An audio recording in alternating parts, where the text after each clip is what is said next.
Logan. My countdown was a lot better that time.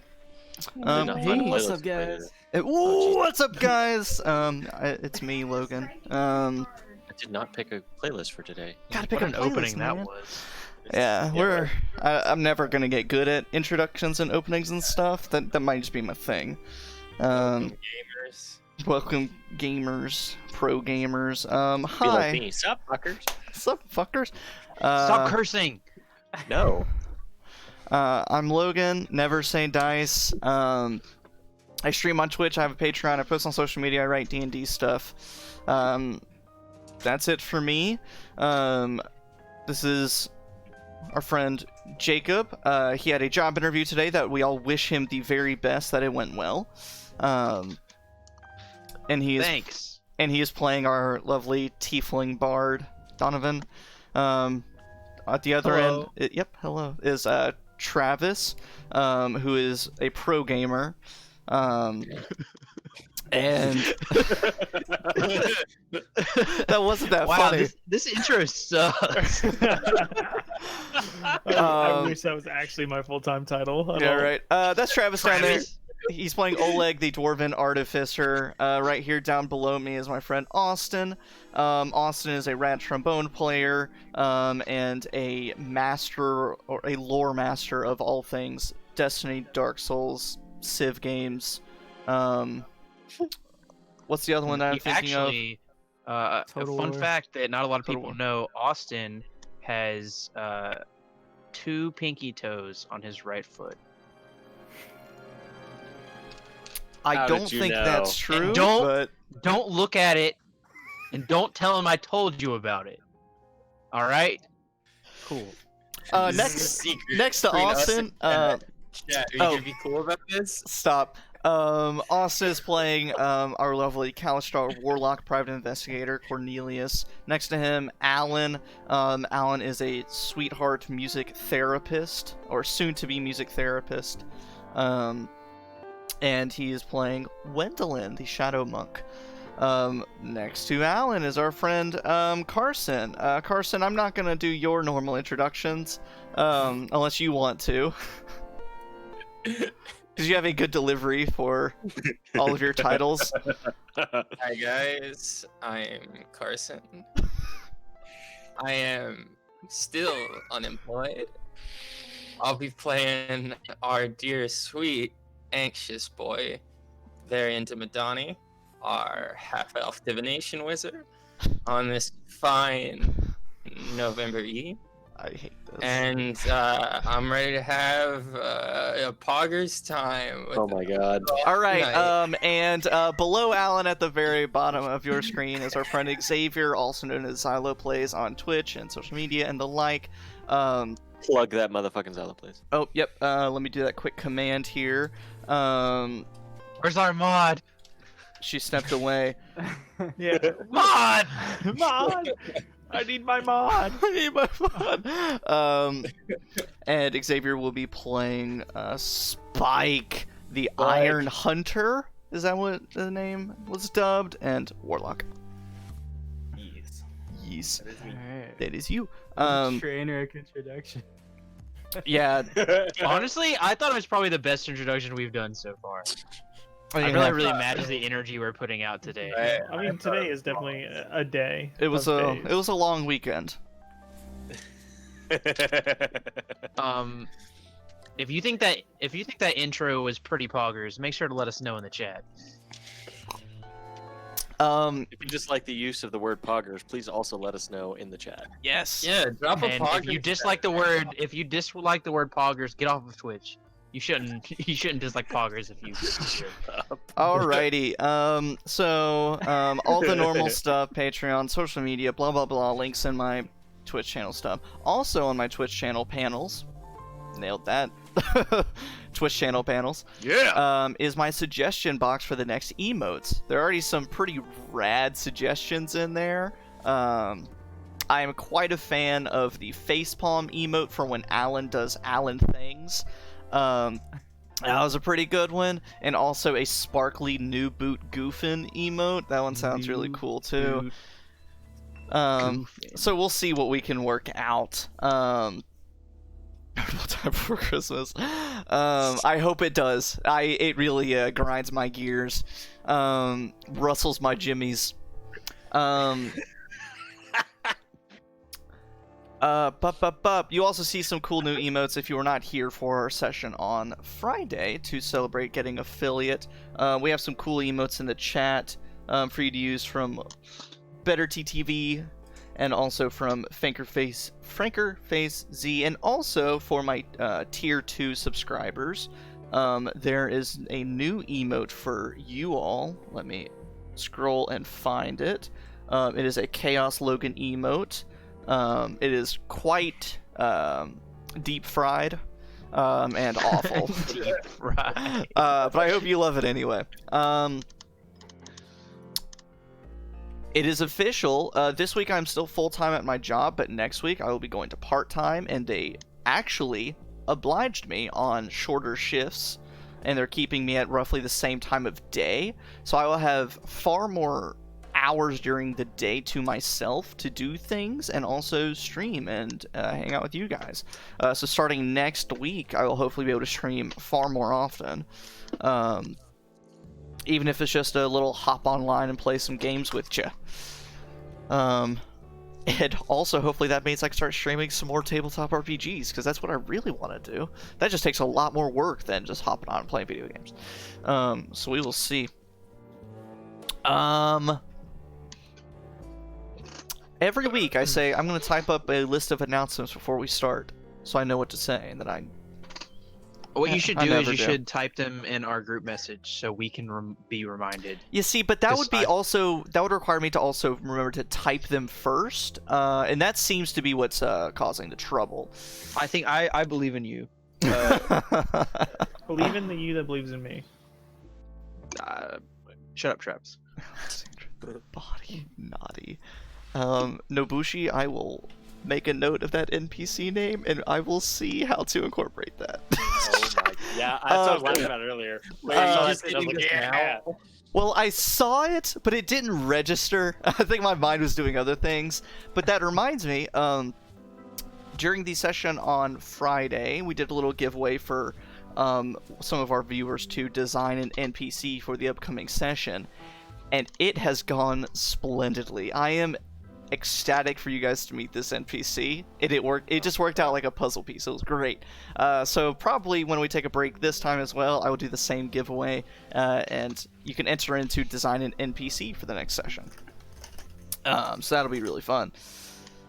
I think that's it. Anyone else have anything before we start?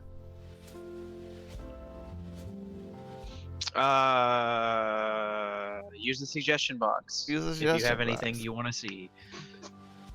We've been spitballing ideas of more content to give you, but if you want to see more content from NeverSayDice, if you don't get sick of seeing Logan's beautiful face and our passable faces, let us know things you want to see us do. Content is king, and we are but his buffoonish jesters. Oh my god. Facts. Well, on that note, we'll go ahead and jump in. So last time, you were in the upper city of Sharn, the city of towers, an area that is unfamiliar to some of you.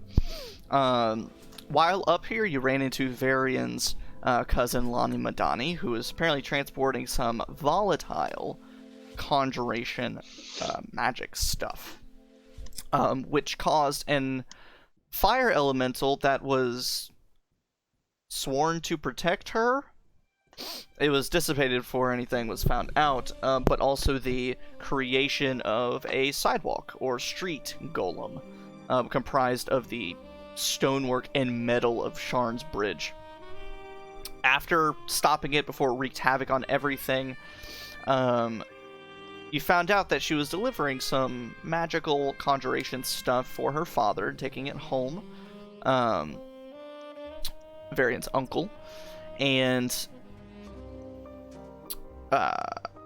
the reason why her father couldn't pick it up himself was because he was going to a special ceremony at the Aurora Gallery, which you were told this by Miss Ithranella Donna, the star of the ceremony, being inducted into the Silver Concord, the next level in the Aurum. As up-and-coming investigators and familiar faces around Sharn, more or less, she invited you to come to the ceremony. It's an open thing. You just kind of have to know someone, and you can be, guests of the Aurum. And so all of you were invited.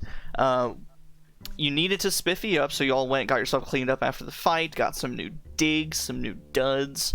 Some new boots. Some of you more so than others. Oleg just kind of cleaned himself up, whereas Wendelin is now an entirely new outfit and looking gorgeous. Varian is wearing what he normally does, but with a tie. But everyone got cleaned up in their own regards and raced over, after spending a little too long getting clothes, raced over to the Aurora Gallery, just in time to arrive for the start of the festivities at 9 p.m. Now, I try to remind you as often as I can, and it's still shocking every time. The Sky Coach crash with Miss Orion, that was like this morning of like the day that you're playing this current session. So the past like 10 sessions have all been in the span of about 10 or 11 hours. Jesus Christ. Just to put that into perspective, you guys have not had a long rest in so many sessions. And just because that's the nature of an action-packed campaign. So This is the first main story quest we've streamed, right? yeah. Yep. Did we get to short rest before or no? You short rested at the ramen place, but then you had the golem encounter, and you have not had the chance to short rest since. Okay. Actually, a gift to my players, the downtime of getting new clothes and stuff will count that as a short rest. So if you want to spend hit die, warlocks, you can get your spell slots and things back. Heck yeah. Arcane recovery if you haven't used it, things like that. I have. Because during the time between the fight and now, I would have switched my attunement off of my wand and like the sheath and everything, since they kind of like one item, back to the Ring of Truth Telling. Oh, okay. So that's the armor, the gloves, and the ring right Gotcha. now. So as you guys are doing whatever calculations, I'll go ahead and warn our audience. You know, a D&D session is going to be good when you have to warn people of things. This is going to be a stark contrast to the last session, and even a few others prior. They're going to a fancy party with probably 40, 50, maybe even 60 NPCs in a place, in a gallery that none of them have really been to, full of interesting historical and magical things. So it might become a little dry at some points, because it's going to be a lot of talking, a lot of, like, knowledge rolls, charisma checks, me describing stuff. Oh boy. And for my players, that means there's going to be a lot of note-taking. I'm sorry. But that's the nature of it. So, you arrive just outside the Aurora Gallery. And the Aurora Gallery is known as an auction house and almost a museum in its own right, with collections from across the world, a lot of magical things that have been bought and traded by some of the wealthiest people around the world. Pause. I'm hearing my own voice. Is that just me? I'm not hearing any. Like an echo? Yeah, I'm hearing any echo. Are you listening to your own stream? I'm not. Yeah, never listen to your own stream. That's like looking in the mirror when you're on mushrooms. What? Okay, good to know. Don't do drugs, kids, unless they're fun. Or do. Or don't, as long as you Don't fall victim to conservative moralizing. Yikes. It is still illegal. Make sure we're not promoting something illegal on stream. Fair point. Good point. Yeah. Good Yeah, point. go You got a good download point. Raid Shadow Legends instead. Why It's do as good drugs as when you can drugs. watch a Pogger's Twitch stream? Subscribe to share. Oh God.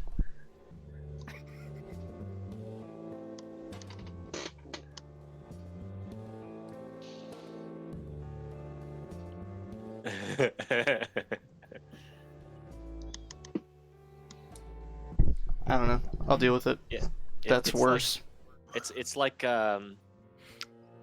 what's one of those examples that I'm not thinking of right now? You know, you talk about it enough, and suddenly it's just like Raid Shadow Legends just gonna fucking appear and be like, all right, we're sponsoring you now. The Spanish Inquisition. No one ever respects Raid Shadow We're gonna- Legends. I do I actually think sometimes hear everybody your suspects voice, Raid but Shadow it's Legends. only when you talk, which is funny. Yeah, I don't know why that is. Anyway, sounds Anyway. better. I didn't do anything different, but okay. Hey, welcome Maybe to you're just going crazy. Not surprised. Anyway, so the tower that the Aurora Gallery is constructed inside is the top portion of one of the many, many towers of Sharn. And it occupies the top 7 stories of this tower, all built out of elegant white brick and inlaid with all sorts of silver and gold filigree along the columns and doorways and windowsills. As a few of the mercenaries, private guards of the Arum,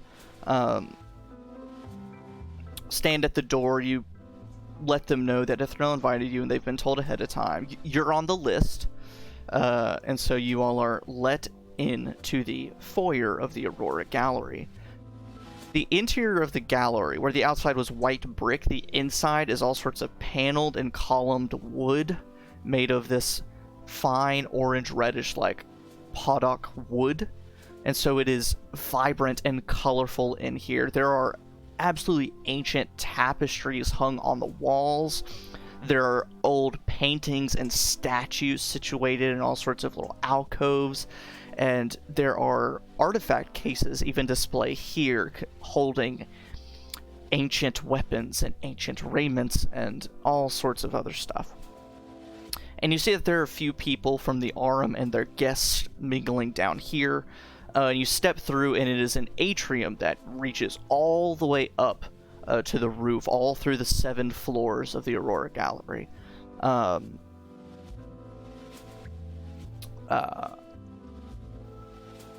So I'll kind of let you guys decide what you want to do. There are people mingling down here. There seem to be people mingling on each floor. If you want to look around, talk to people, let me know. If you want me to describe some people you see, I can do that as well. I'm gonna turn and look at everybody. We should probably split up and see if we can get as much information as possible. We don't have I guess we have all night to see if there's anything these people know that's useful for the investigation. I feel it might be prudent to be careful about what we ask and particularly how we ask it. I would agree. The only reason I suggest we split up is people are less willing to talk when a big group of people walks up to them, and no offense to all of you, but you come off very threatening. And I look specifically at Cornelius, Spike, and Oleg. I don't know what you're incinerating, but sounds like a good thing to me. I'm not incinerating anything, but I am insinuating that you shoot people and sometimes burn them to death. It's funny you mentioned incinerating. Is precisely the problem. The fact that I feel like that was almost like a Freudian slip It worries me that you're already considering burning the party guests. Who is this Floyd you were talking about? He's a famous Sharn psychologist. Don't worry about it. Moving on. Psychology. Are you suspecting that I should have psychology? Sigmund Freud is now canon. Anyway. Is he also discredited in this universe as well? Yes. God, I hope so. So are you Freud saying still has that merit. you should not use force to get these people to talk?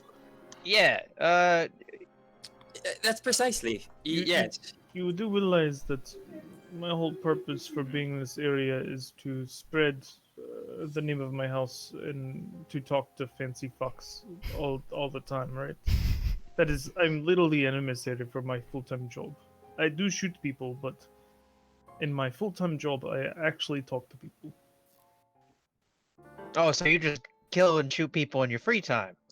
Yes, It's like it a is hobby. side hobby. Yeah, it's a hobby. You must, I pull out my notepad and I write that down. You How must, loud? you How must loud is actually this have. conversation? It's echoing a little bit throughout the atrium. A few people like glance over a little bit as you're talking, and seeing All that right. you're not Arum related. So I have an idea. I say we split up in groups of two. Oh, And we split people up with people that are likely to cause problems or might cause problems with the people that, from what I have seen, are responsible. I get very. What are you trying to say? Okay, wait a minute. Hold on.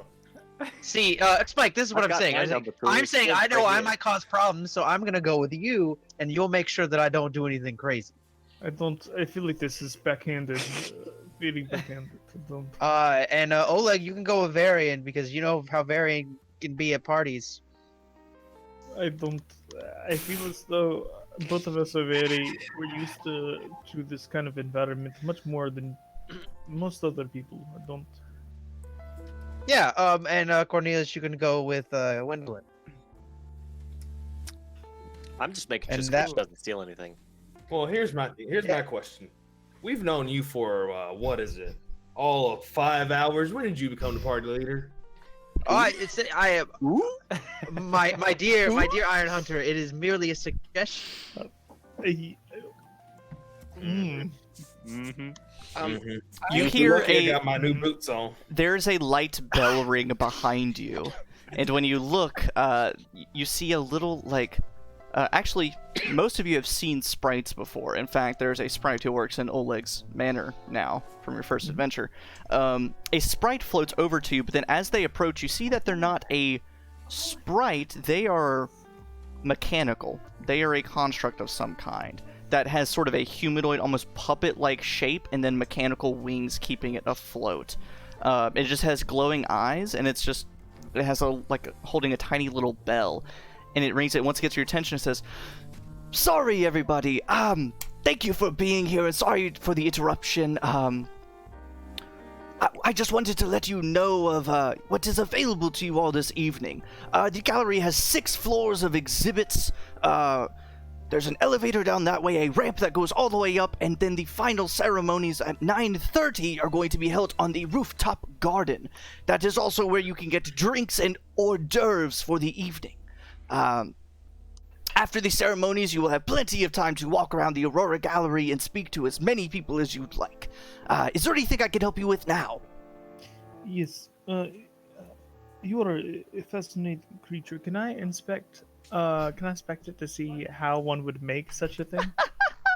Yes, make an Arcana check or an Investigation check.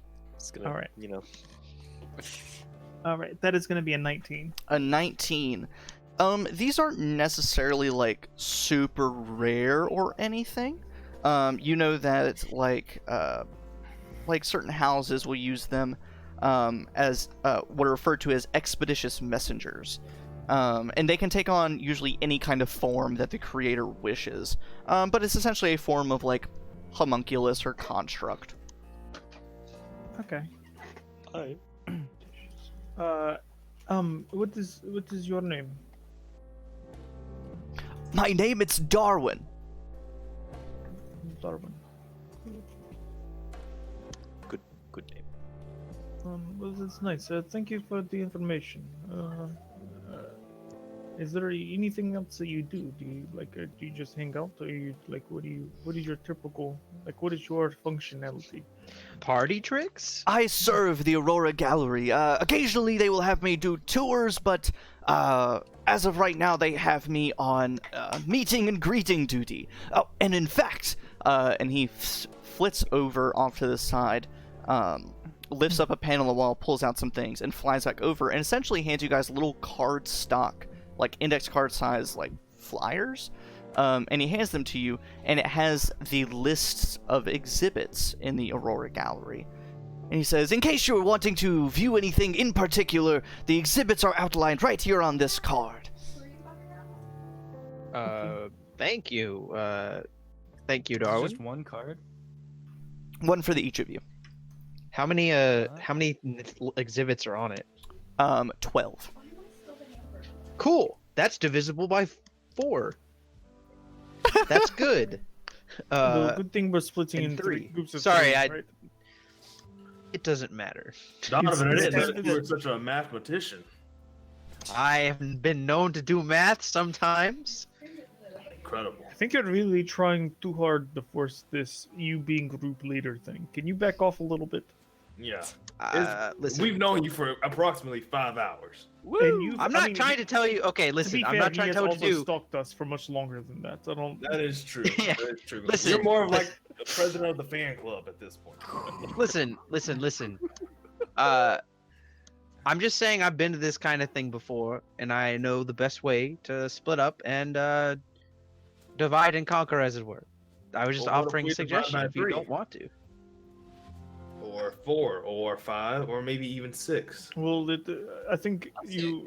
I mean, Do we the 5-1 didn't really Copy work. the article before you publish it, because so we didn't really establish what was on the record versus off the record. It's just That is true. Yeah, you can look over it before it's published. All of you can. But back to the matter at hand.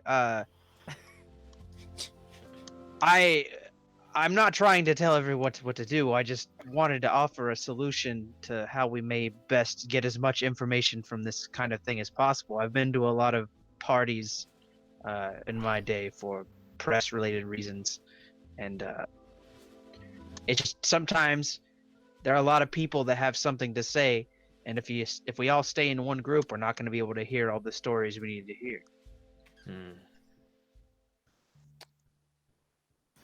You know, I kind of hate to say it, but he's making all good points. We cover more Why do you hate to ground. say that? Press. We cover a lot more ground as splitting into smaller groups. We're less conspicuous in smaller groups. People are more likely to talk to us in smaller groups. They're all good points. Definitely, yes, of course. I agree with you. I definitely think that you make some good points. That was a great idea, Cornelius. I mouthed the Donovan. I'm so sorry. Just like I don't think anybody needs to be monitored. But splitting up is a good idea.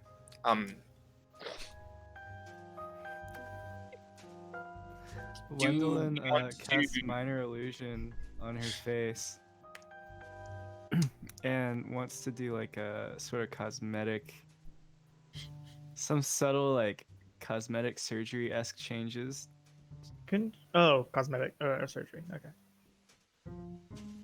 You could just be badass at makeup. Like it's not.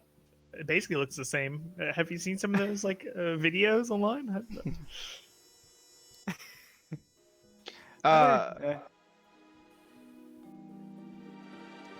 But since there's 12 exhibits we can go look at, if we split up in groups of 2, we can just assign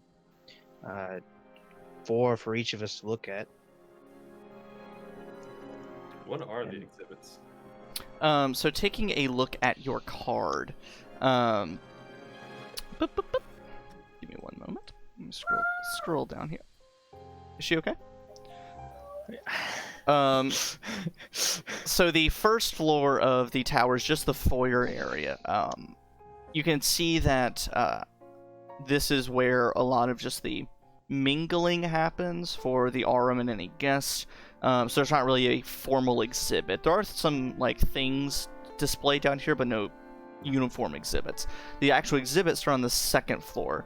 The second floor, there are 2 for each floor in these large chambers branching off of the atrium.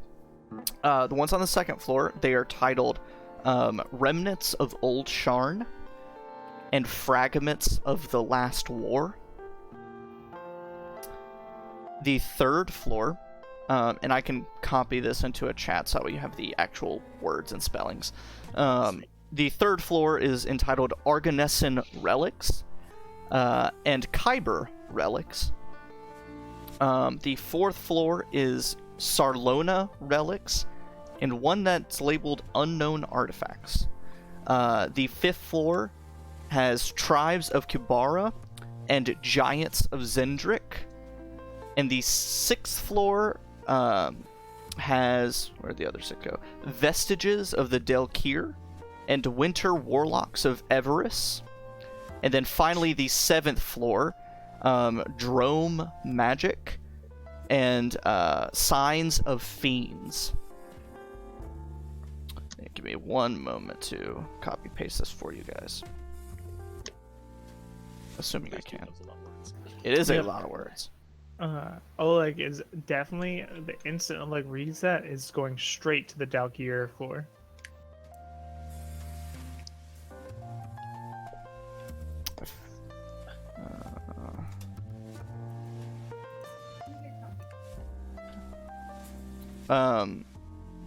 As you guys are reading over, Darwin's still flittering next to you and says, "Well, this was a very interesting and suspicious conversation. Is there anything else I can help you with?" Don't worry about it. I thought you were supposed to be the person who is, like, as Oleg is, like, jogging, like, he's gonna turn around and be like, I thought you were supposed to be the one who's the least suspicious, not the one who's supposed to be the most suspicious. You're telling this guy don't worry about it? Yeah. It's like the Why second are most you giving suspicious me thing you could advice? say other than nothing illegal, officer. Here, I got it. I got it, Oleg. I can fix this. Thank you. Worry, Thank sir. You should worry about it. Go. I had Okay, other well- thing. I was gonna add on to that, but it's okay. I mean, don't worry about it. You know what? Why don't you just leave it to me and Very, and we'll figure it out from now on. Yeah. Sure. You know, you're right. I should not have assumed that my many parties and expertise with gathering information would give any insight to our current situation. I'll leave it to the shotgun and the walking Walking. Walking what now? Never mind. I'm waiting for this. Okay, well, I'm happy that you have, in the 5 hours, we have now understood that you just believe surface level thoughts about us. So let's get going. Alright, let's go mingle. You all seem very close. I will see you at 9:30 on the roof. And what time is it I currently? need a drink. 9 o'clock. 9 o'clock. All right. Oleg is going to very quickly, over his stubbly legs, start running towards the top floor to go see that they're Dalkier, right? Yes, the Delkir exhibit. I'm Did trying you to get. post? I'm working on it. post- I had to put the numbers in front of each one because I have it set up in a table and it wouldn't have pasted right. I gotcha. You know, Tables. formatting. Oof. Okay, Formatting is for losers. Everything must be chaos. there we go. Sent over. So, you guys are all breaking off. You make your way over. I assume you don't want to walk up a ramp to the higher levels and just rather take the elevator. Oh yeah, much certainly. Do you all want to get into the elevator? It depends. Like, where are all the exhibits on the next floor? Yep. Next Okay, so floor then and next higher. Elevator. Yeah. The spell-evator. A question. If this was described already, I apologize. Is it like, are they closed floors, or is there some kind of like central opening or something Central like that? You know what I'm talking opening. about? Like, yeah, if you stood in the middle of the foyer, you can look up and see all the floors above you. Cool. As we are going to make our way towards the elevator, I'm Fucking gonna be show like, off. What? I said fucking show off. As we're going to make our way to the elevator, I'm gonna be like, all right, Squinch, here's the deal. Invisible, fly around. Listen, anything that sounds remotely suspicious, weird, you bring it back to me, all right? Don't touch anything. Don't touch anyone. Don't say a word. Nobody should know you're here, all right? There's a long pause, and then it like said not to say anything, so you just hear like a. You can say something to me. You don't have to say anything to nobody else, though. Fine. And you feel Hey, man. him release forward and hover. And as he starts to go, I say in my head, "Don't worry, you'll get your time to show off your suit." I forgot he had his own little suit. Yes, Oh my gosh. Okay. and then I'm gonna get on the elevator with everybody else Okay. as Squinch goes off. So what we'll kind of do, you're in the elevator, and we're going to stop at each floor, and if you want to get off at one, you may. As you get on the elevator, there is an elevator attendant in there. As you go in, you see that this elevator attendant is about a halfling to dwarven, so maybe 3-ish foot tall construct, who is holding a little orb in their hand. Kind of featureless and almost C-3PO-like, but like 3 feet tall. And turns to you all and says, "Is there a floor that you are wanting to go to?"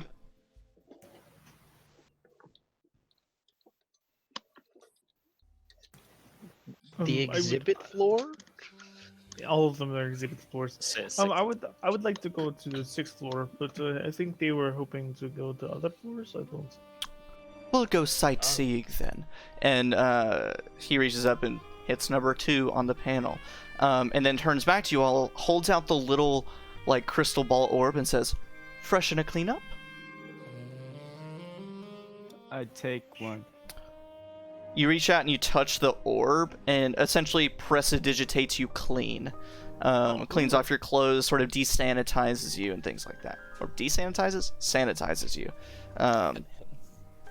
It cleans you up. Sanitized no longer. You look You are filthy. now dirty. It's like Monsters Inc. Yeah, and this little construct says, "Please refrain from touching any of the exhibits. If you have any questions, there are several servants of the Aurora Gallery around that you can ask for questions. We also have many guests that would be gladly, of the guests of the Arm and members of the Arm that would gladly offer you any answers to your questions and provide any insight."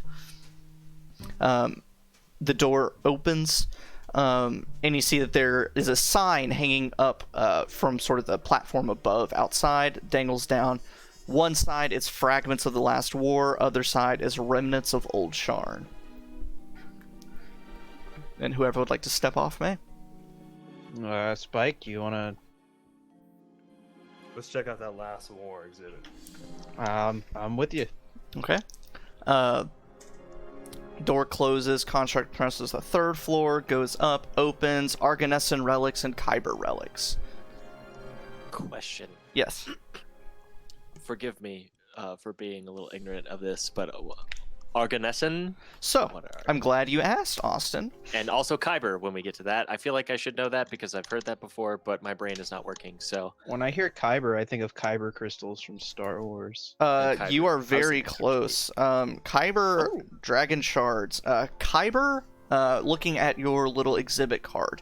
Kyber, Arganessan, and Sarlona were the 3 dragons that created the world. Okay. Easy as that.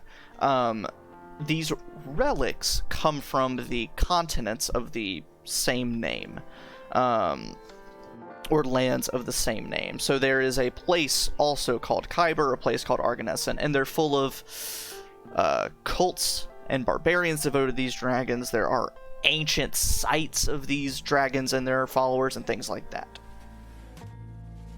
And so that's what these exhibits would be devoted to.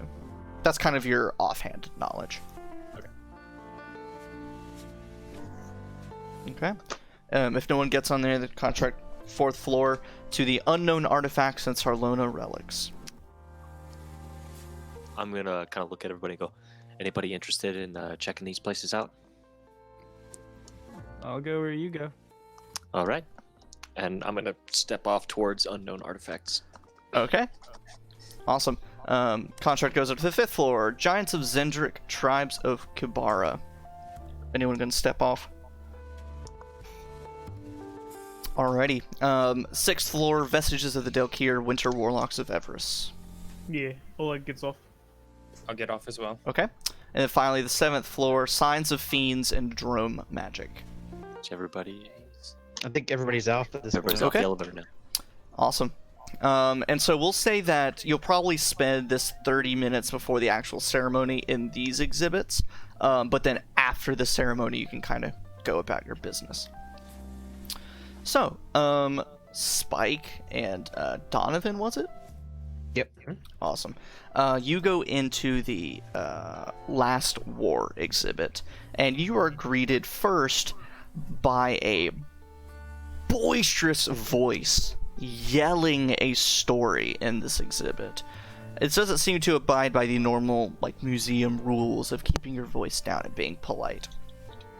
As you round the corner, you see that there is a dwarven man standing in the exhibit, almost holding court with a few different guests.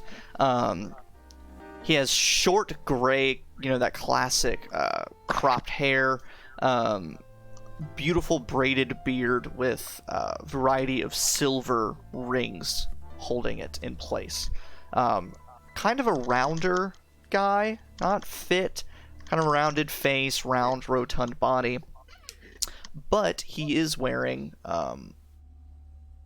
military garb of the Mror holds, the dwarven lands. All sorts of, insignias of rank on him and ribbons and medals. And he is telling a very boisterous story, holding easily a double, maybe a triple size glass of wine. The bowl of it's that big. My man. And it's a lot of it's gone. But he's telling some, that classic war story. He's saying words that he shouldn't be saying about people from other countries. Treating people, talking about people as if they were animals. It's not an appropriate story. Can I ask? It feels like being at Thanksgiving. Can I ask, what kind of people is he disparaging? It seems to have make a history check for me. Okay. See if you know these slurs and phrases he's using. Let's see. Also, I want to make 19. Okay. And Xavier, what'd you say? I was gonna say, you said he had military garb on. Yep. But does he seem like does this seem like someone that's actually seen action, or he's just wearing it? Make an insight check. Ooh, baby. 19. Twins. Nice. So you see the way he carries himself, he has seen action. You get that vibe from him. He just hasn't done a lot since the war. It's kind of like the football player who peaked in high school. He seemed to have peaked in the war, and now he's just riding on the coattails of I was such a good soldier. And so, war crimes. And so he's put on weight. a little bit of a wine and beer belly. Hasn't really changed his style since the war either, because that's like a very traditional looking haircut. As far as what country he's disparaging, he is disparaging the country of Karnath, which is a very martial nation. And so during the last war, people believed that Karnath would win the war. And so the main thing is that sometimes Karnath would use undead soldiers in their ranks. And so he seems to be not necessarily disparaging Karnath as a whole. He kind of is, but he's mostly talking about like the undead soldiers. But you see that the let's see if either one of you would.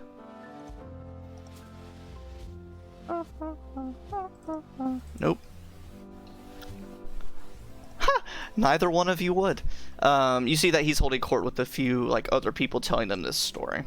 And you see that the exhibit contains it looks like junk at first hand. Scraps of metal, pieces of like clothing that have been like mended up to put on display.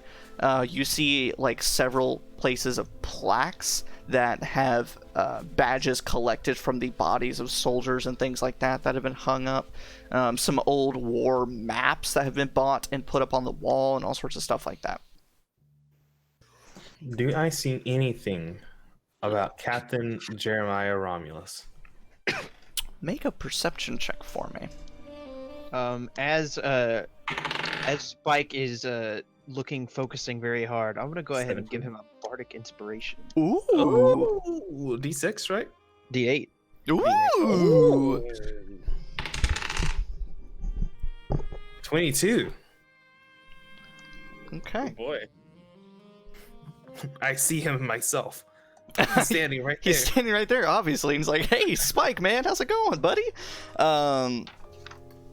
So you start going through the exhibit. You kind of start to ignore a lot of like the bits of shrapnel, or you see that there seems to be a magical weapon that seems to have come from like one of the like Karnath armies. But none of it has like, oh, this was so-and-so's weapon. It was just a recovered weapon. And so you kind of ignore that to find stuff that has the proper nouns to it. Until you do see, almost as if you've seen it before, a name tag that would have been like stuck to someone's uniform or stitched in. A little brass name tag that has J. Romulus on it. In a in one of the like display cases in with a bunch of other name tags. Look at the chat, Logan. Oh, absolutely. Xavier, you know what to do. Oh, baby. And if you want to make it a different flashback than the one that you like whenever you had seen the fight happening and it caused the original J. Romulus flashback, this can be a different one. Okay, this can be a different one? Okay, I'm trying to think.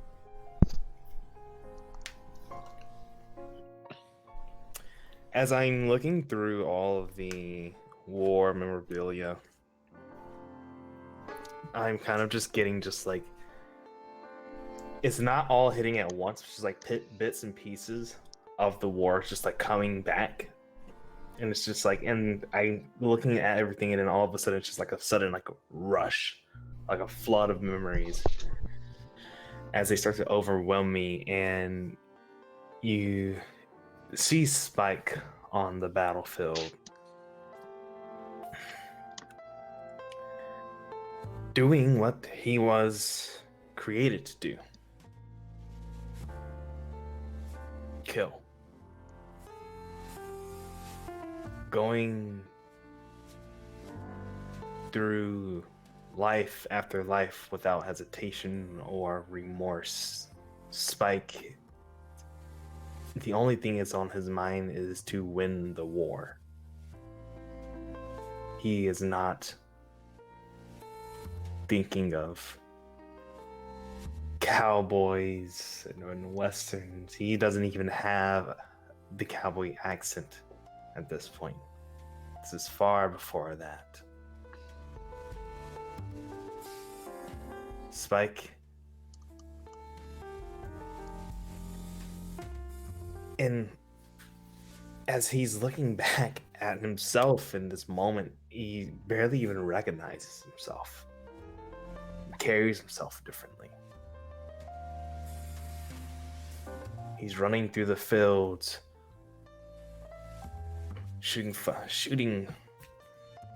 bullets at this point. All strangers. And the funny thing is, even in the flashback, the people, they don't have faces. That's how meaningless they were to him.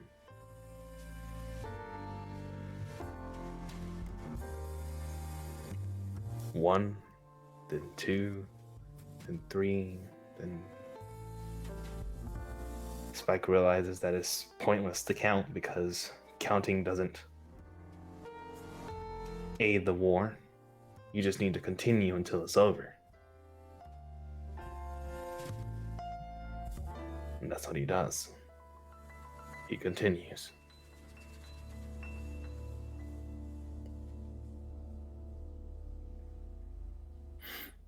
And that's all.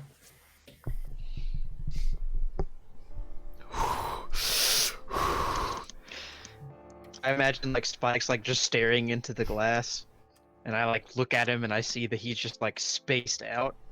I kind of tap him on the shoulder. You okay? I come back to myself for a second, and I, actually, you hear a little bit. You hear, I'm all right. Yeah, there's nothing wrong. Nothing, all good. Ooh, something in my chest. I look. It's just like you're made of metal. I don't doubt. I don't believe you. Chris, As I'm looking at this badge for Romulus, I look down at my arm and just think to myself, this trigger any memories for you?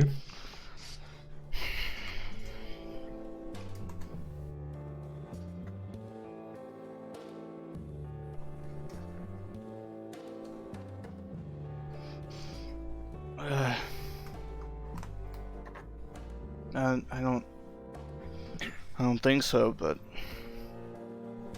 no. Can't be much of a coincidence. It's all right. We'll keep looking. We're gonna find out. Don't worry about it. What a lovely warlock and patron dynamic, where instead of like you're going to the patron being like, help me, the patron's like, I don't know. You're just carrying around the patron like a baby. Man. We're just two best friends stuck in one body. So The hit new sitcom. So like as I assume we're both just like looking into like the glass of this display.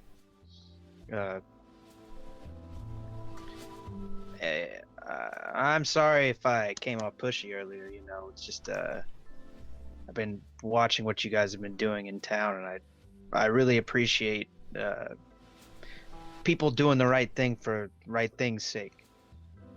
It's kind of hard to find in this city.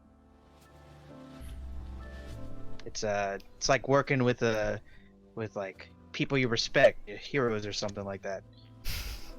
Just trying to be useful. Oh, chin up there, Donavan. We were just giving you a hard time. Come on now. Nah, razzing the new guy. I get it. Yeah. Listen. I get it. it's all a big mission, and we want to make sure we do it right. It's your first mission out with the boys. We want to make sure you're doing a good job. All right, I understand. Don't be too serious, though. All right. Now, here's one thing I will tell you, though. If there's means for blasting, we will be blasting. All right. I don't know about. There was never a doubt in my mind that there was going to be blasting involved at some point. I have prepared for that eventuality, and I am here for it. Right. I don't care where we are. Fancy party, Thanksgiving at Aunt Marie's. I don't care. I will be blasted if it needs to be a blasting. Yeah, I know that much. All right. As long as we're all on the same page. Oh yes. Oh yes. Let's why don't we see if there's anybody here that might know anything? Yeah, maybe that loud guy over there. I just imagine Varian being like, "Hey Spike, want to come over to my family's for Thanksgiving?" You're like, "Yeah, sure." And then Varian's grandpa invariably says something racist about Warforging. You stand up, go boo.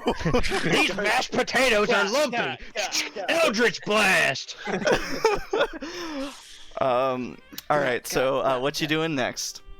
I guess we'll go over and listen to this guy, and I'll listen to his story, but I'm more so like I'm more so like looking at the people and seeing if like there's any like identifying features on any of them, like if they are obviously dragon marked or they look important, or if they're anybody that I've written an article about. Gotcha.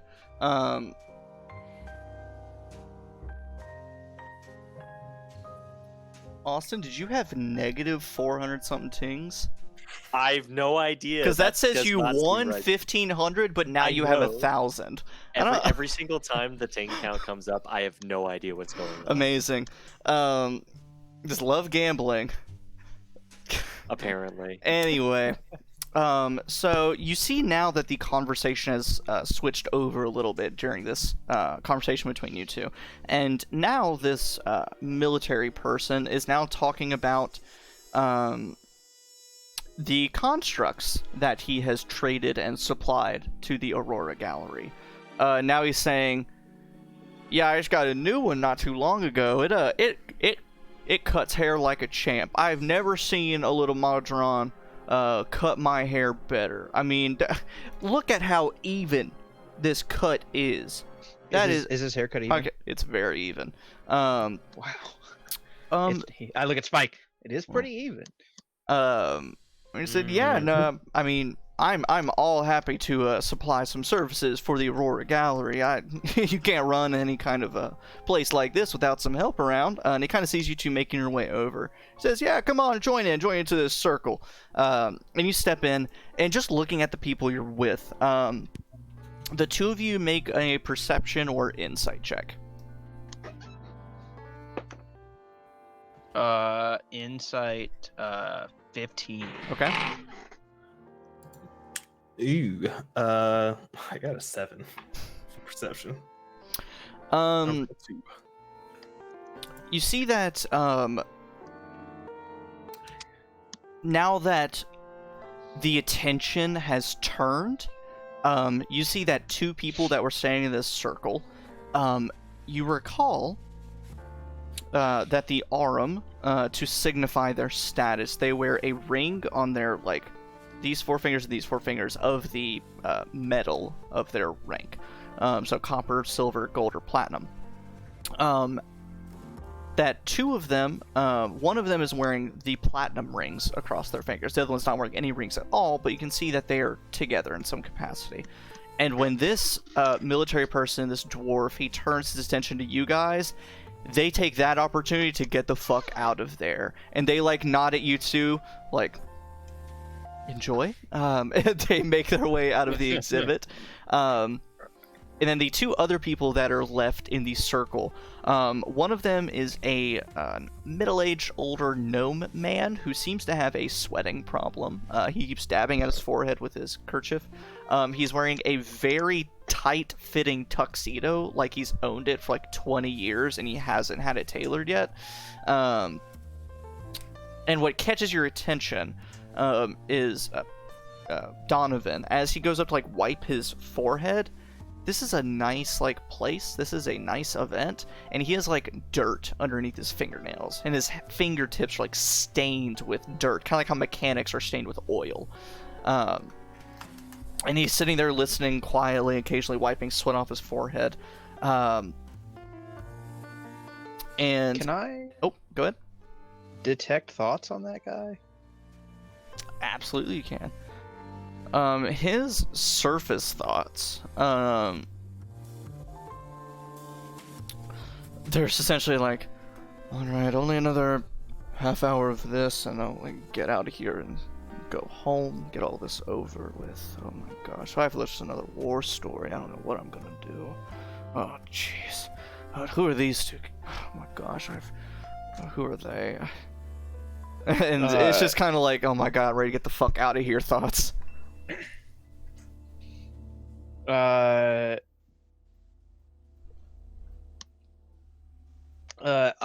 will walk over to this sweating guy, and I'm gonna bonus action unsettling words. I'm just kind of go like, "Oh, why so stressed, friend?" And then use that to give him a minus of bardic inspiration for when I probe deeper. Okay. So go ahead and roll that, and that's a wisdom check. Wisdom save. Yes. Yes. That is going to be a -6.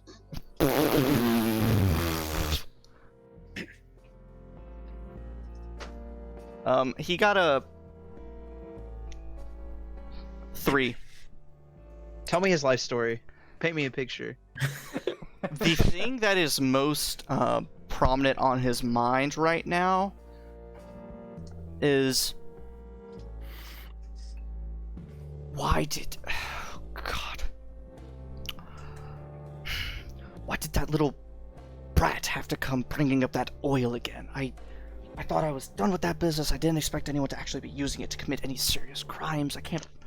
What does he know about it? What has been going on? Did I just like dartboard throw and land a bullseye? And he starts saying like, "Oh man." Says I need to go check on that tomorrow. I don't remember what's on my calendar. I'm sure I could sneak out at lunch.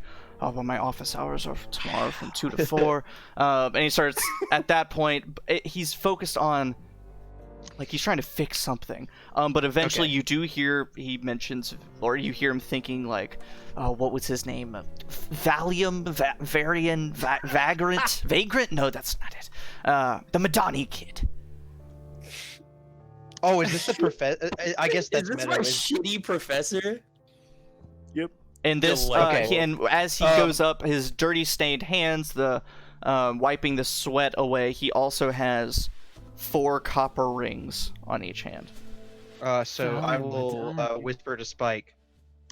Or I will use the message cantrip, and I will contact Spike, and I'll go, this guy, the sweaty guy, he knows about that oil that was used, the poison. I think it's time to take this guy and see what he knows. You look over at my hand, which is already transformed into a gun. And I'm like, not that. Maybe that later, but not that right now. All and right, back to my hand.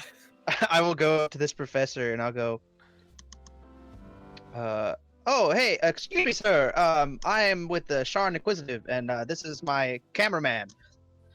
We need to talk to you. Would you mind answering some questions about this party in the Aura? Oh, I'm not. Say cheese. What do you hold up? Spike just holds up his hand. What do? You just hold up your hand. Man. Yes. It's a new technology called an invisible camera. It's that way you can take a shot while they're not expecting it. Well, that can't possibly be true, and I'd prefer not to answer any questions. I'm not really the one to ask. Oh, come on!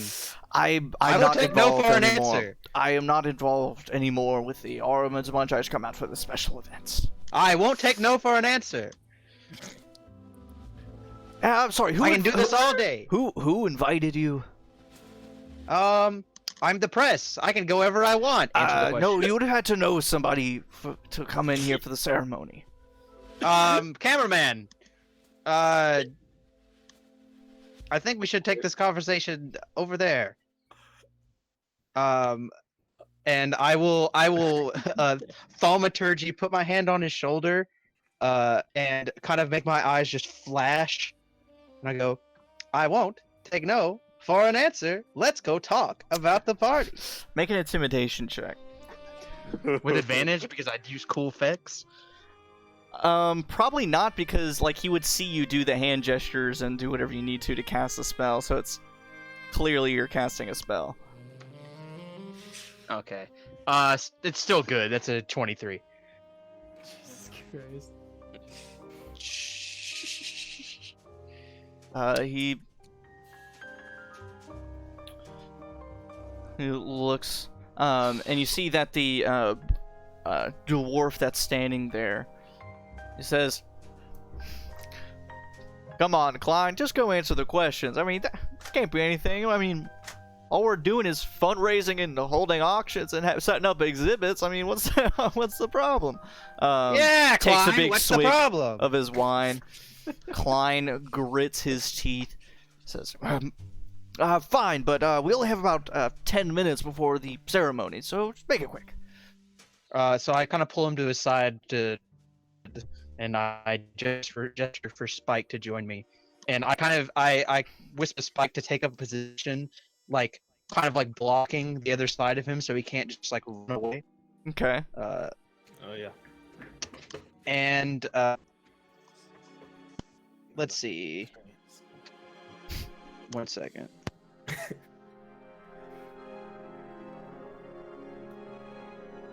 Dude about to poo himself.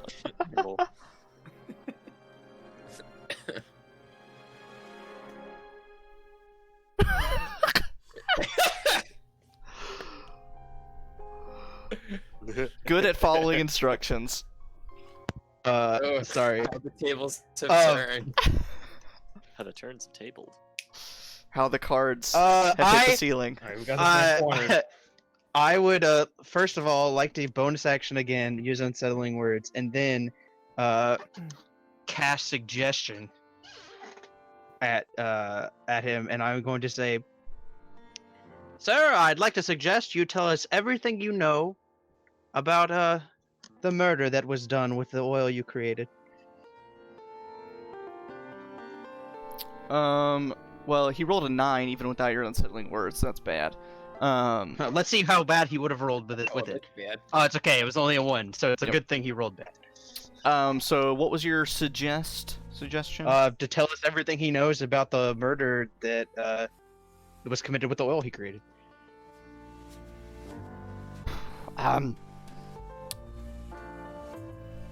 Former student of mine accosted me as I was leaving to go get dressed for this ceremony, and claimed that a former experimental project of mine must have been used in some kind of crime. I don't know any more than that.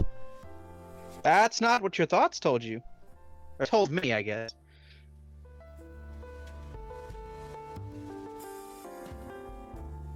What do you mean, what my thoughts told you?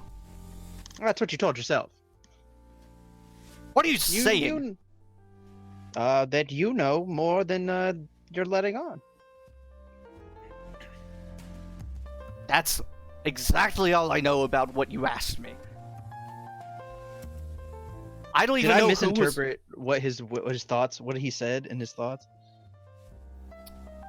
He told you what he knew about his poison being used for that murder. And that's what he knew. He knew that a kid came and told him that his poison supposedly was used for a crime. And he says, I don't even know who was murdered.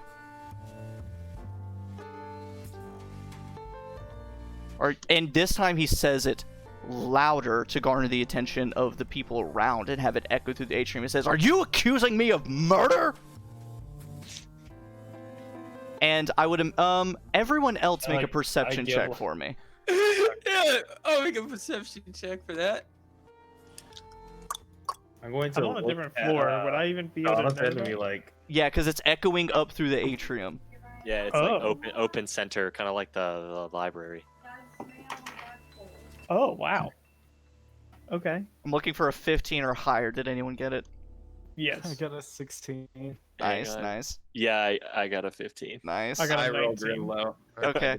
So everyone but Varian, you hear amidst your own searches, are you accusing me of murder? And that's where we'll stop and jump to other people's scenes, because I'm sure they will react when they hear that. I'm dumb. I really misinterpreted what his thoughts meant. No, I don't remember exactly what he said. He's more My- concerned about it. Sounded My like he was keen more mind would concerned remember, but we can go to somebody else. I mean, his thoughts were, what was he talking about? Like, why did that come up? I need to go speak to some people about that. Okay. But he doesn't know exactly. Yeah, I have something we can do later. Go ahead. So, jumping up, no one got off there. The unknown artifacts room. Who was going to unknown artifacts again? Hello. You two. Me and Winneland. You walk into the unknown artifacts room. And you see, a group of... Nope, not that. Aha! You see two people standing in the unknown artifacts room, having a hushed conversation. You Can I recognize... see their lips? You can see half of their lips. You can see Ithranel Adana's lips in her white silken gown, blonde hair. And you can see her half of the conversation as she is telling whoever she's speaking to, it's going to be all right. Everything was taken care of. I assure you she's in good hands. And then, like, reaches out and touches the arm of whoever she's speaking to.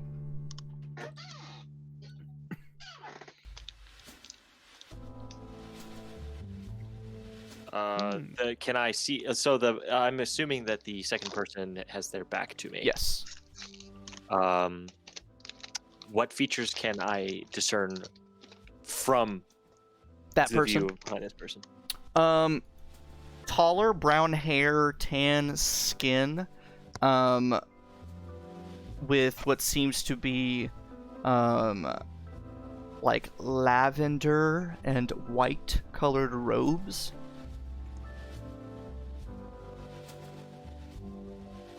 Do I see any rings?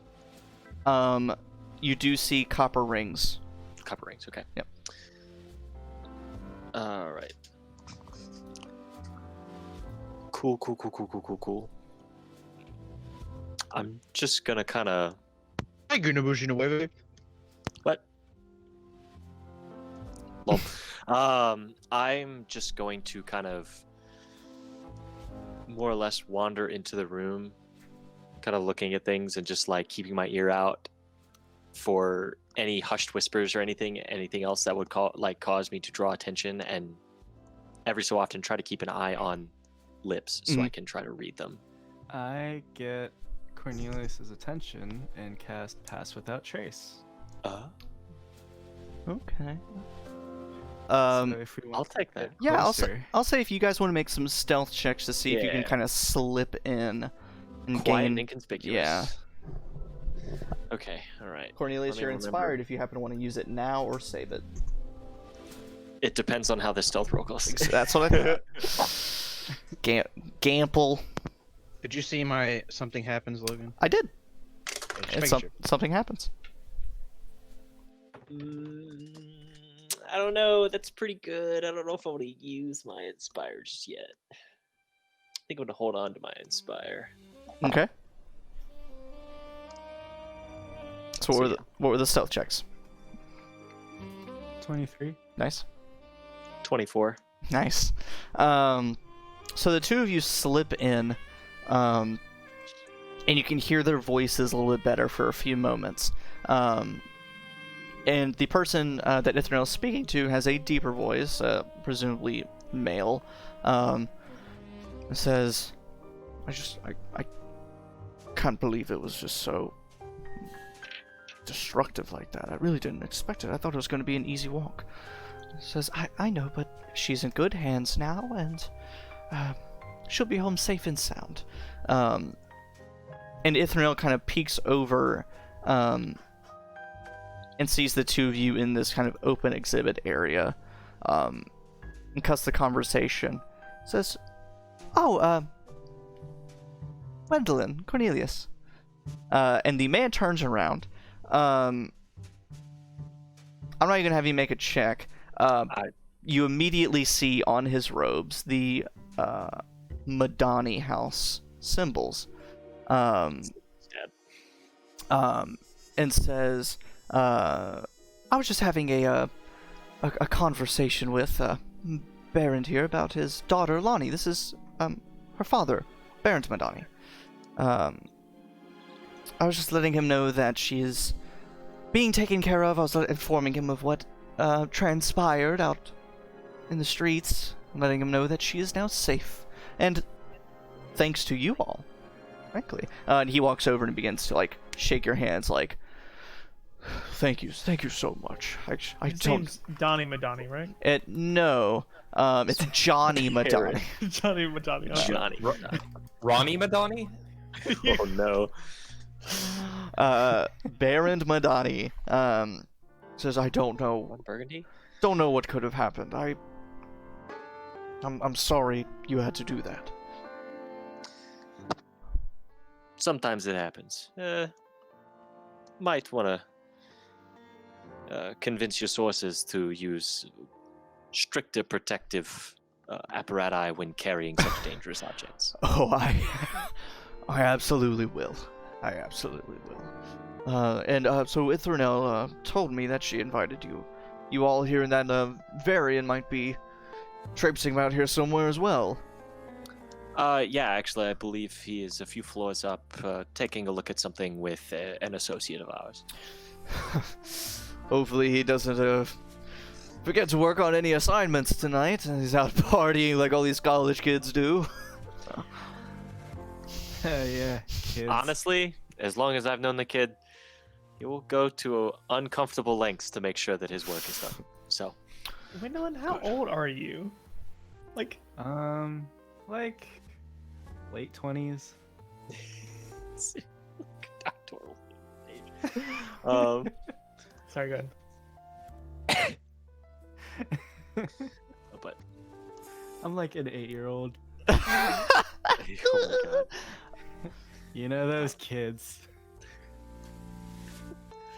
So it's a pleasure to actually make your acquaintance. I do have a couple of questions about, you know anything about some of these exhibits? I know it's unknown artifacts and everything, but I figured somebody of your station might know a little more. I'm kind of curious. Well, all these unknown ones, we've done a lot of work to try and piece them together. A lot of them aren't just that, though. They're pieces of something bigger. And he walks over to what seems to be almost like a tuning fork. And he says, we've heard of things like these used to travel the dimensions and travel the planes, but that's not what this one is. But it does possess some magic to it. We've come up with our own speculations of its origins and things, but we just decided to file it under unknown artifacts. Most of the other things, though, I'm a bit new. I've only been here for a few months, but it's the newest unknown artifact that we've encountered. Newest? Correct. We're all the time trying to obtain new items, new artifacts from across the lands. This one turns to Ithranel and say, "Do you remember where we got this, Nelly?" And she says, "Don't think I imported in. I think it was from Zelargo, maybe. That might be something to ask Mrs. Reese." Says, "Oh, that's right. It was a gnomish thing. It's possibly a gnome artifact, but even there, it was unknown to Mrs. Reese as well.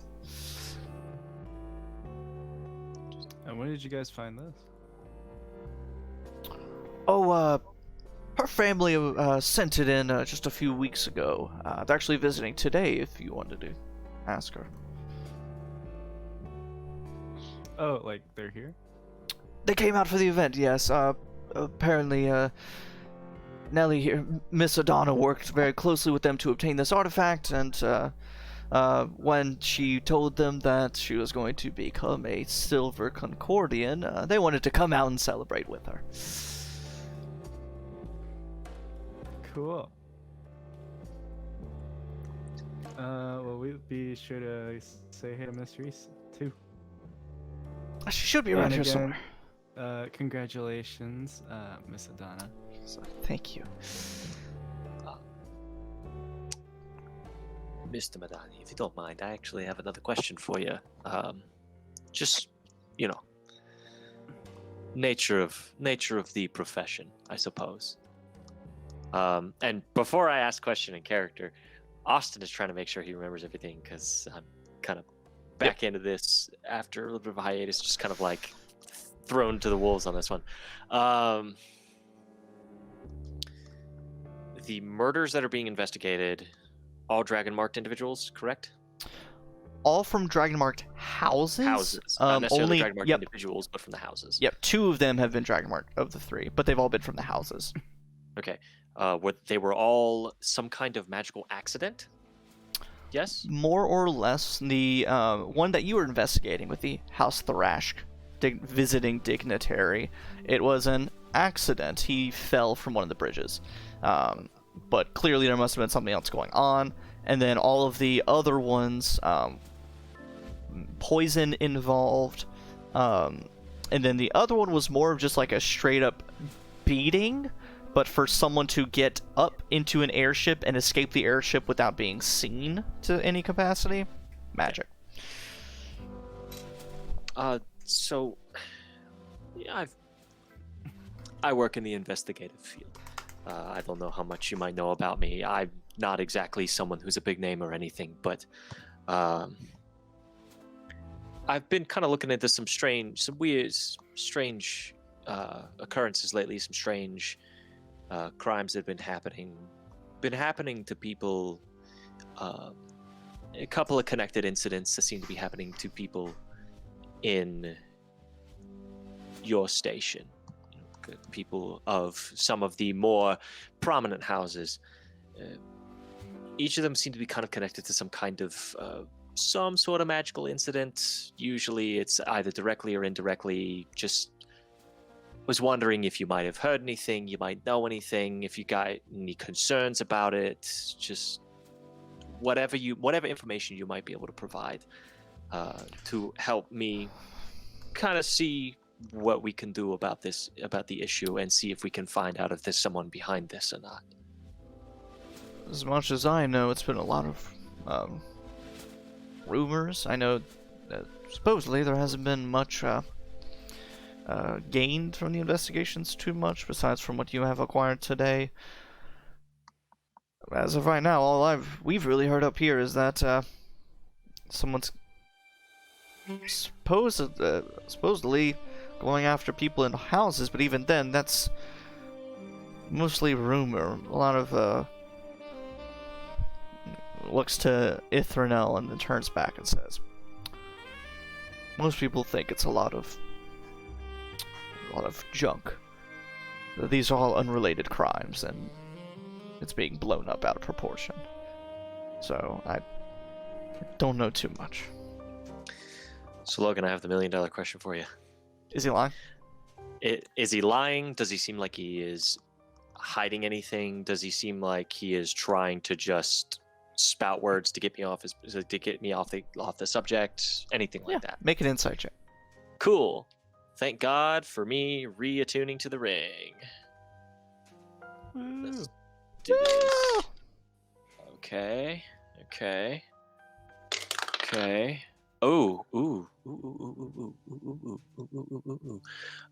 That is a 25 insight check. 19 plus 6. Everything he's saying seems fairly truthful. Is being very genuine. Like, yeah, I truly don't know. It's just nothing but rumors. You did pick up on with a 25 insight check that every time he turned to Miss Donna, he would reach out and touch her arm every single time, or put a hand on her in some capacity in a very, very friendly way. And even referred to... the moment that she put her hand on him earlier, I was like, oh yeah. You notice that he was doing it a lot, and calling her Nelly and things like that. And is he still married? Absolutely. Incredible. Well, I'm probably going to die with that. I'm going to probably end up dying with that secret, because I don't want to crush Arian. We'll see what happens. It's because of those damn cookies. Yeah. That's my mom. Yeah, I was going to say, to be fair, that's Varian's mom. I would say Varian's mom's... Those cookies are tearing apart the entire family. Yeah. Rippy-ki-yay, motherfucker. Anyway, But for the most part, he's being very genuine and seems to not have much idea about what's going on. Do I get the same... Do I pick up the same vibe from Miss Adana? Make a separate... Does she see... I was going to say, does she seem to react... kind of like those little like tells of like you're thinking something and you just get that little bit away with your face kind of thing whenever somebody mentions something? Yeah. Go ahead and make another insight check for me. Okay. Ooh. We're gonna see if we get better. We do not. 23. You see she kind of like tightens up her mouth a little bit, clenches her jaw, talking about like the crimes and murders and stuff. But that's about it. Okay. The murder clenches up a little bit. Okay. Well, after they have said their piece, or after he has said his piece and stuff like that, I'd just say, well, I appreciate the input. I appreciate your insights. If you have any concerns, you see or hear anything that would suggest something different, or maybe new information that you might find useful, or you think someone else might find useful, please do not hesitate to contact me. I'm doing everything I can to put the truth of the matter into the open. And I'm gonna pull a business card out and hand it to him, and just kind of nod. Thank you for your time. See you in a little bit on the roof. And I'm gonna kind of like just mosey into the artifacts and just continue to keep my ear out, because I don't know. Yep. And Ithranel turns to Baron and says, let's go ahead and get up to the roof. Let's get some drinks, calm your nerves down till you're able to get home to Lonnie. I'll accompany him up there. You two enjoy the exhibit, and Wendolyn, I must say that dress is stunning. Oh, thank you. And I do a little spin. And she, does that classic rich person thing and like gives you that weird like light hug, kisses on the cheek. Yeah. And then leaves with Baron up to the roof, and you two can mosey about the unknown artifacts exhibit. Both of you, if you would like to, make a history or arcana check. History or arcana? Yeah. Oh no. I'm smart, but not proficient. Oh, baby. That's a 22 for me. History. Ooh, baby. That is a dirty 20 either way. I'll say arcana. You can see that a lot of these things in here were, at one point, magical. A lot of them have been broken, salvaged from, like, all sorts of matter of history, from attacks and old wars, old battles, to just time eroding at things. What did you get, Austin? Dirty 20 arcana.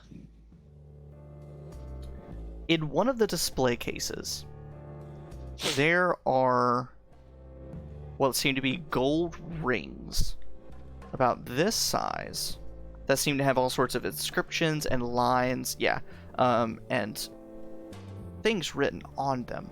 And they're like three of them, side by side. You've seen them before. You've seen these sketched somewhere, but not like this. Not as just standalone rings. But you've seen them before. And it's just listed as unknown golden rings collected from around the world. From around Eberron. And I've seen them before? You've seen these before in a sketch or something. Not in this... Like, not in just a single standalone ring. And not like these specifically, but you've seen like a sketch or a painting or a rendering. You just can't put your finger on it. I'm gonna file that away and probably be kind of like one of those things where like thinking about it, like, oh, where would I do? Like spending a little time, like as we're going, eventually as we go back up to the party and whatever, and reconvene with everybody, I'm gonna spend time like thinking about it, trying to see if I can put some kind of memory to it. Just like where do I know that from? Where do I know that from? And Wendelin, in this exhibit in particular, you've lived in Sharn like all your life. You're used to like Sharn things, and if you had gone to the remnants of old Sharn, you may have like recognized like, oh yeah, if I remember like seeing that kind of stuff somewhere. But like here, all these Ruby Tuesdays on the block 10 years ago. Yeah. Oh, look at that Blockbuster sign. I remember that. Oh, Jesus. But like here, it's all just a bunch of old like international stuff, and so it's very cool. And you imagine there's a lot of like importance to them. But it doesn't mean much to you as a Sharn born and raised citizen.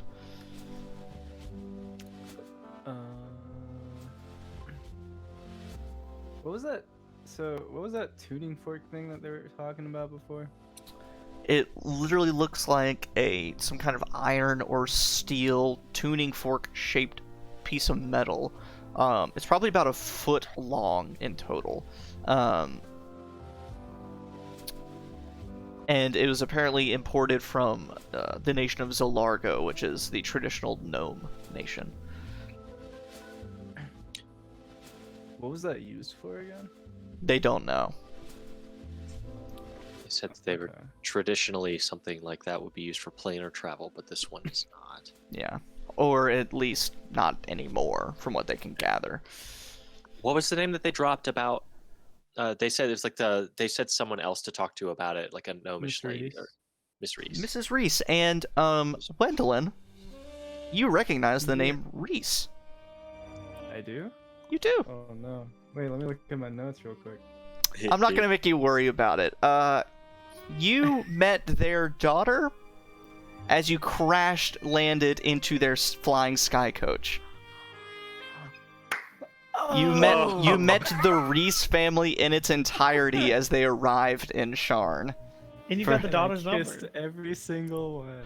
You sure did. Oh my lord. So like thinking about Reese again, you're like, oh wait oh no.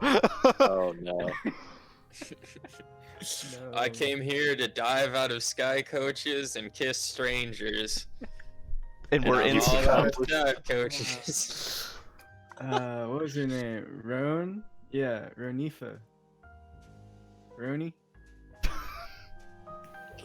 Let me just. What is Why that? do you not remember? How did I write this in my notes? Give me a second. Oh my lord. Did I write this? I in my have. notes?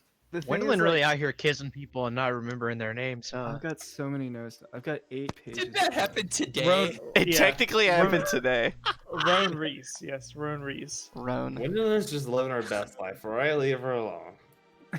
So Alright. I could- Lord. So she's here. Apparently they're Mrs. Reese, the mother, is here. Gonna try to double up. So maybe everybody. Potentially the whole family. Who knows? Maybe. Okay. I'll just It'd be I'll talk- Bang him, then hang him. What? My Ban. God. Hello? Oh no. Oh no.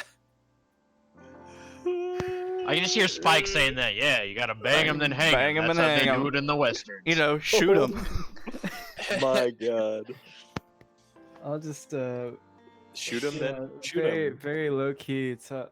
To Shoot 'em, then Kenneth, boot 'em. like, yeah, we should totally go meet that Mrs. Reese person.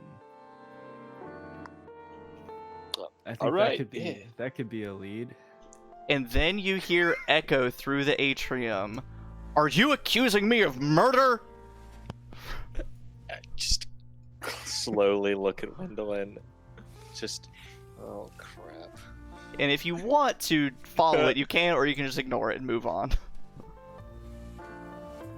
Should we? How much distance is in between each floor? Kind of a lot. Accounting for like floor thickness and stuff, about like 40 feet. So 40 feet per floor. Yeah. Damn, 10 feet off. Because my mind link has 70 feet. That's a weird. Just like go, like just like, hey, did you guys fuck up? Hey, did you guys fuck up? I can't do that though. Wait, what feet are we at? Oh, be cool. That'll be cool. We're You guys on, are- what, the fourth floor, You guys are on the fourth floor, yeah. and So that's about Everybody 120 else- feet up. yeah, I was gonna say, so everybody else got off on the second 6 floors, right? Yep. Am I crazy? It sounds like it's coming from below us. Yeah, Right? you could piece that Okay. together. I'll look at Cranios for like.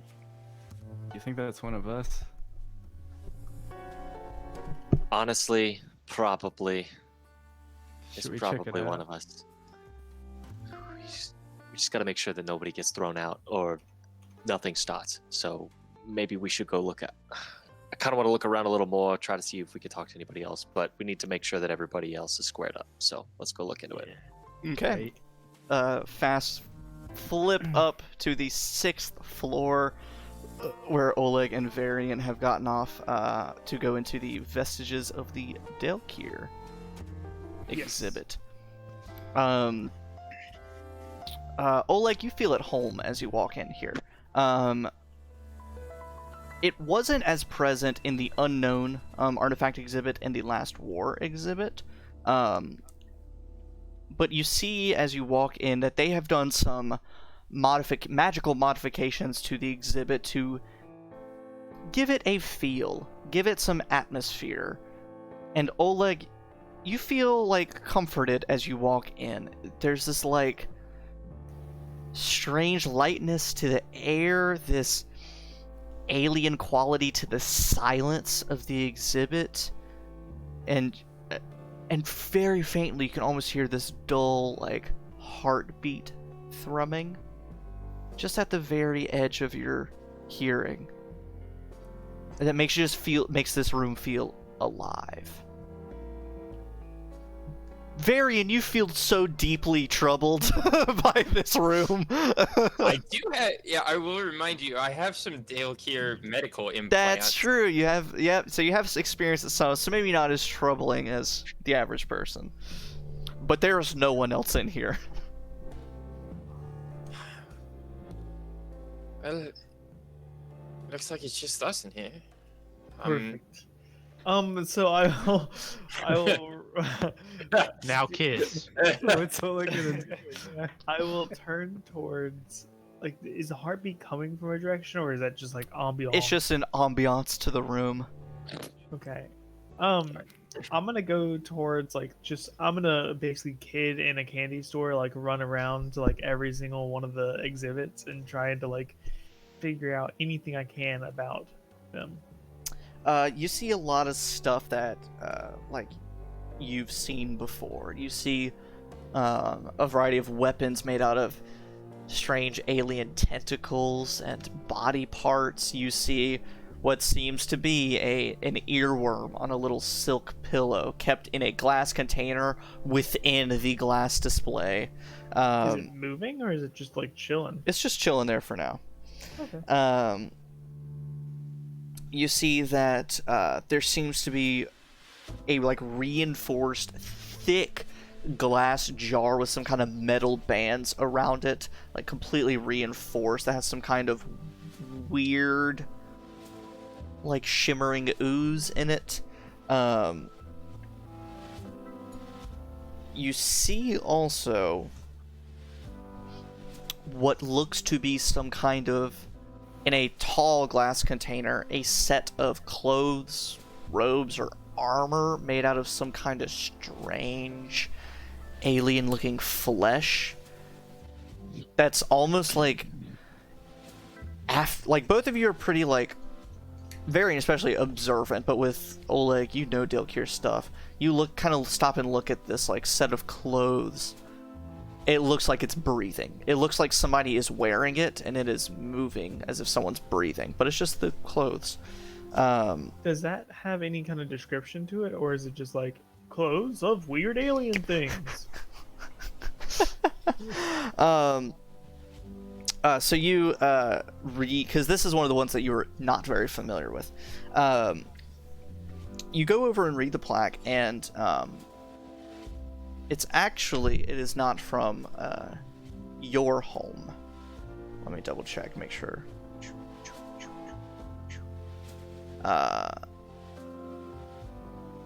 This is actually from a separate war with the Dilkir that they had with some of the tribes in Kibara. And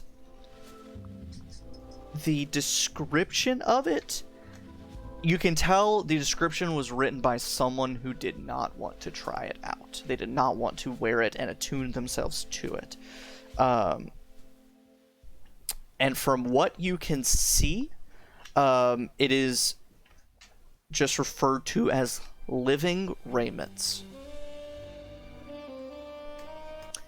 I'm gonna call over somebody. Like, there has to be like an attendant somewhere, right? Because otherwise, I could just like break this thing and steal it. Yes, you can. You call over, and a little panel in the wall opens, and another one of those like Darwin-looking sprites flies over.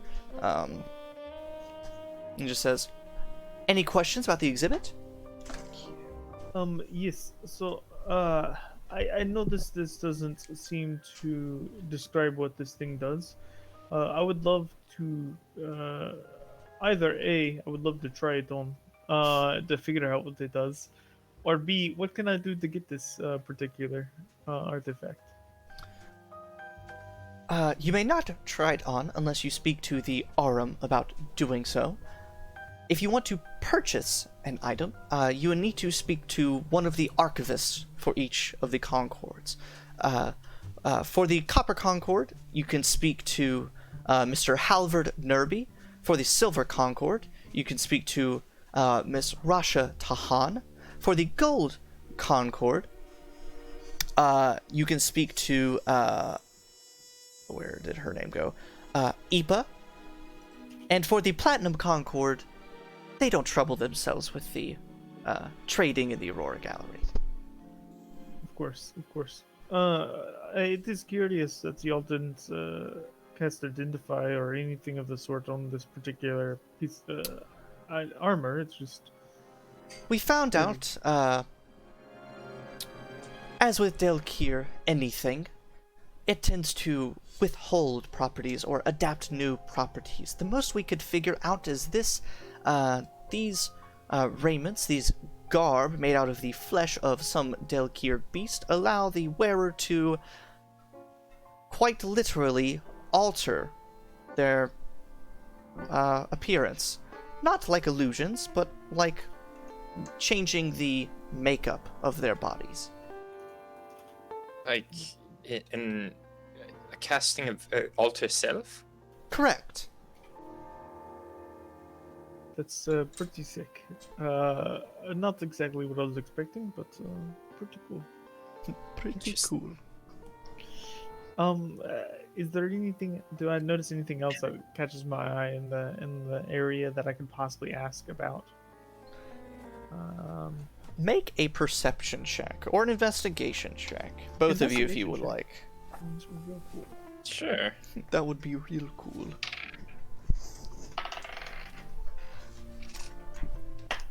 18. Investigation, 22. Let me see. Carson, I just gave you an inspiration. Thank you. Oh wait. Oh please, I want to be a killer robot. How do I do this? Give me a second. Man. This is really not doing. Oh wait, oh, that's true. You did an ability check, right? Oh, you or another creature. Oh, okay. I'll use Flash of Genius on you as well to give you a +4. Okay, 26. Amazing. In another upright display case variant, you catch what seems to be a robe that it looks simple and almost looks like it's made of like animal fur, like just a simple furred robe.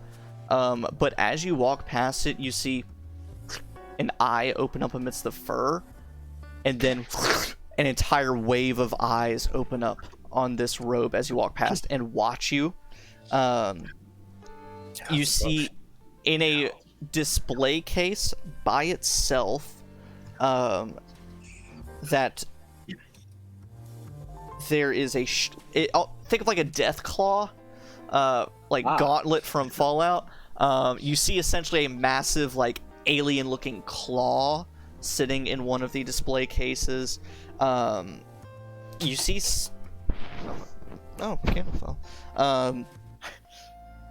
you see what looks to be just looks like some kind of tongue, almost like a snake tongue that ends in a like barb, and you see that it's next to the earworm display case, and it's called a tongue worm.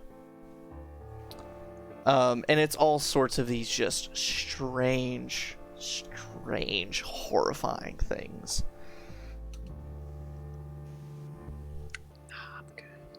I'm gonna go check out the Cloak of Eyes and see what that in particular does. I'll check out the tongue barb. So you check the label for the plaque for the coat of many eyes, and you see that it is a cloak with sleeves and a hood, all covered in eyes. And the moment you approach, they all and stare at you. You see that it's called the Coat of Many Eyes. And you see that what is known about it, that it allows the wearer to see, like all around them, like everywhere they want. But it has a strong connection to one of the like Delkir lords, ladies, Belashira. And it's like, it's made known in the plaque that this is like equivalent of a holy item for people who follow the Delkir. We're not gonna give that away. Cool. Oleg's like, I want it now. I do want it so bad. All these things, I'm just like, yes, I want this in my personal arsenal. Yes. Okay, it just clicked. This is very much like the experience of going through like the British Museum and being like, oh, all of these cool things plundered from foreign lands. Except the Delkir kind of like, it would be more like going through Nazi. And Oleg's like, I'll take one. Yeah, can I just have one of these? Yeah, I really want them. I want all of them. We'll pick one up in the gift shop. I think I want his aesthetic to be just horrible. All of this. Lovecraftian Nightmare Man. Yes. Ooh, I'm just saying. Yeah. Aponix put a pretty good one in the chat too. Or use exhibited Native American artifacts. Yep, that's pretty good. Hot take. It is spicy in here. Spicy. So the messenger says, "Is there anything else I can help you two with?" Oh, sorry. You were trying to figure out what the tongue worm was, right? Oh yeah, you were looking at the tongue worm. You see that the description of the tongue worm. It's right next to something also called an earworm, and it's literally sort of like a piece of muscle, a piece of flesh harvested from a Delkir, and it ends in a spiky, sharp barb. This one, it doesn't have the same tone as the others. It seems that this may have been a very early acquisition and someone attuned to it. And the description is very visceral. It says, bonding yourself to the tongue worm causes it to attach itself to your throat and burrow underneath your own tongue. You can control the tongue worm and attack or use it as some kind of appendage, as if a frog uses their own tongue. I want it. Yeah, that's a hard no for me. So it essentially turns your own tongue into a spiky, barbed tongue that you can, like, at people. Can cosplay Asui for my hero. Yeah. That's true. Ribbit. I also kind of want to look at the earworm and see what it says. You want to look at the earworm? Yes, of course I do. Well, you knew I was going to ask about it. I was wondering if you were going to avoid it or not. No, I want to look at all of them. I want to look at I agree. I agree. It is cool. Also uncomfortable. Also horrible. But cool. Oh, so cool. You see that this one also, early acquisition, clearly someone learned from experience. Oops. The earworm, also a symbiotic living entity, burrows behind your ear and into your head if bonded to it. It allows you to speak the languages of the Delkir and access the evil magics they possess. Okay. Well, that's cool. That doesn't spark anything in me because I haven't talked to a Delkir or done anything of that sort. And evil magics, who cares about evil magics? People think everything's evil. So I'm just and so I'm just gonna I'm gonna say, well, okay, so we have to talk to I highly doubt they're going to part with any of these items, especially with my I doubt that my family is going to be like, hey, here's a couple thousand gold just to buy something for funsies. Yeah, that might be a tough sell. Yes, but I mean, I really doubt I'll turn to the little thing, and I'll say, realistically speaking, let's say I had 500 gold. Any of these are probably not worth. They're probably worth way more than 500. Yes. Correct. Okay, I just wanted to clarify. All right, well, thank you. Of course. My pleasure. And it flies away. Awesome. I put a hand on a leg. I'm just like, hey, if the Aurum doesn't turn out to be some sort of murder cult, perhaps you could seek, I don't know, a member's discount? I don't feel as though I would be someone that would. I don't know. Your professor's in the Aurum, right? I mean, if he can get in, then. Hey,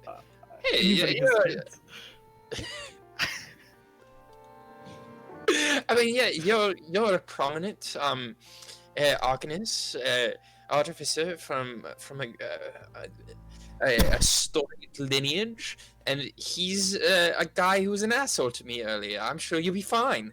At that moment, Varian, at the far periphery of your hearing, you hear a familiar voice that you heard not too long ago faintly yell, "Are you accusing me of murder?" Okay, so here's the thing. So everybody is paying attention to that. So I could just get this cloak of eyes now, right? Please. Okay. I'll make a deal with you. Okay. If the arm turns out to be some sort of murder cult, you can steal whatever you want, and I will not stop you. But for now, can we please go check that out? Because I think one of our compatriots might have made somewhat of a misstep. Okay. Metagaming. All right. But here we go. Look. You don't know that. Shut up. I've been $2. Oh, that's a nice picture. $30. All right, look. $500 gold pieces is not $30. It is a large sum of money. Oleg's just rocking in there. He's just like, I fancy this old armor. I shall give you $500 for it. Okay, It's a museum, not a freaking gift shop. Was it Pawn Stars? but I'm just saying, D&D 500 Pawn gold Stars. pieces is enough to like last people for a very No, long yeah. time in D&D period. All right, so like, okay. Anyway, You can buy antique. You just I'm have gonna- to be really rich. I'm gonna keep on arguing with Varian as I'm walking down the stairs. Like, and really, it jumping can't be towards- that bad. You... Oh no. You said it's open face. You said like it's open, What is open? like the area in the middle. Yes. Okay, 100%. Oleg is definitely just gonna jump and use feather fall Feather token, yeah. to go to the floor that he wants. Oh God! We have magic. Why would we not just use it? I like this fantasy world where, like, I don't feel like walking upstairs and ramps. We'll invent the magical elevator. And now, in a fantasy world where they invented the magical elevator, you're like, I don't want to take the magical elevator. I'm just gonna fall. I have 3 uses of this magical parachute. Might as well just jump off a cliff. I have 7 uses of this magical parachute. You better be used to me using all of it. So, the two I'll of you jump off with Oleg. feather fall, and you see Cornelius and Wendland in the elevator, kind of moving at the same pace as you reach the second floor. I'm still arguing with Yeah, Varian about it's like- about the It's like cloak. the fucking like Spider-Man meme, but it's like us pointing across each other across floors as we go down the floor and we see each Yeah. other through the thing. We're just like, you! And I'm you still, like- all run into. Oh, yeah, Travis. Nothing. I'm just being dumb. And if everybody's heading down here and this guy's yelling about murder, I would, if the scene is returning back Yep, to us, Back to you. as he yells murder, I'm just gonna hold up my hand and I'm gonna go, sir, no one is accusing you of anything. I'm just gathering information. And I'm not accusing you of murder, accessory to murder at best. But I'm not the cops, so you have nothing to worry about from me. I am but a humble reporter reporting the truth. And if you have told the truth, you had nothing to worry about. And I'm Isn't just that right? a photographer. Click. In my experience, the press is usually worse than the Sharn Watch, so I'm more worried about you. I'm honestly, well, the thing is about the Sharn Wasp, they're all liars and cheats and can be bought out. I can't be bought out, so you have far less to worry about from me. And if the press has been on to you, it seems like you've been doing a lot of bad shit. Where Maybe is you this should stop coming doing from? What are you accusing me of? I'm not accusing you of anything. You said you were accusing me of being an accessory to murder. Did I say that? Sir, I think you're sweating so much that you become dehydrated, delirious. You should go get a glass of water upstairs. Perfect. And he pushes past you. It makes his And way- I start writing some things down. and he Does push he push and, past Donavan or does he push past me? like both of you. He like goes in, like trying to get past you. Can I try to trip him? Oh. If you sure want to, go ahead and You're make me so an bad. athletics What check. is- so petty. And I want to use Mage Hand to I'm here for it. Beat also to this help trip him. motherfucker. Okay. to give Spike advantage. What do I have to roll? Athletics. Athletics? Okay. The ceremony. Okay, well, that's a hasn't dirty taken 20 place. without advantage, so. Roll again, nat 20.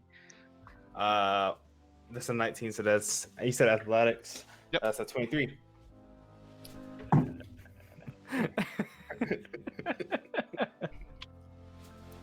Varian and Oleg, as you are landing on the balcony, you both watch Donavan cast Mage Hand and Spike trip Varian, your old professor, Dr. Klein Cloveholler. And Varian, you also see out of the corner of your eye the other people who are in there watched them do that too, and we're watching that exchange. Can we do it subtly? Is there a way to do this subtly? I think we're well past. You're well past I don't think we are. I think I should be able to ask that question at least. How so? did just How will you yell. do it subtly as you've both been having this loud conversation? He's been yelling and you cast a spell. I'm fine with Lumsy.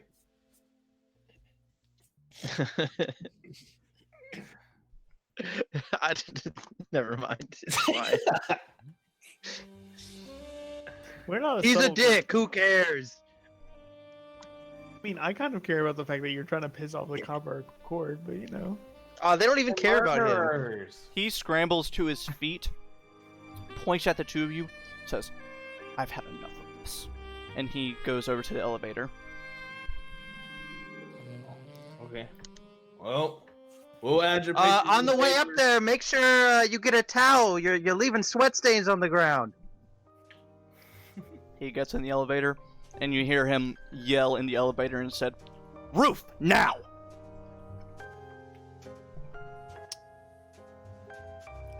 Well, Donovan. Man, that guy was a dick. Yeah, fuck that guy. Honestly, if I run Did he into make him a poison, or is he the poison? You know what I'm saying? again- right. I mean, if we run into that guy again, I won't hesitate. But we should probably get to that meeting. Yeah. I guess Oleg and I would be walking up at this point. All of you are there now. I say, look, So, I was hoping for a how's couple the of reports. investigation going? Oh, yes, yeah. That old professor of yours, he's a huge dick. That's your professor? Yes, I'm well Oh, wow. aware of how much of a dick he is. You probably should Now, drop that class. Everybody is. Yeah, you might wanna drop I- that class. So for when I was reading his thoughts, he said something about like not having, or I think he said that out loud, like not having much to do with the copper conclave anymore, right? Correct. Okay.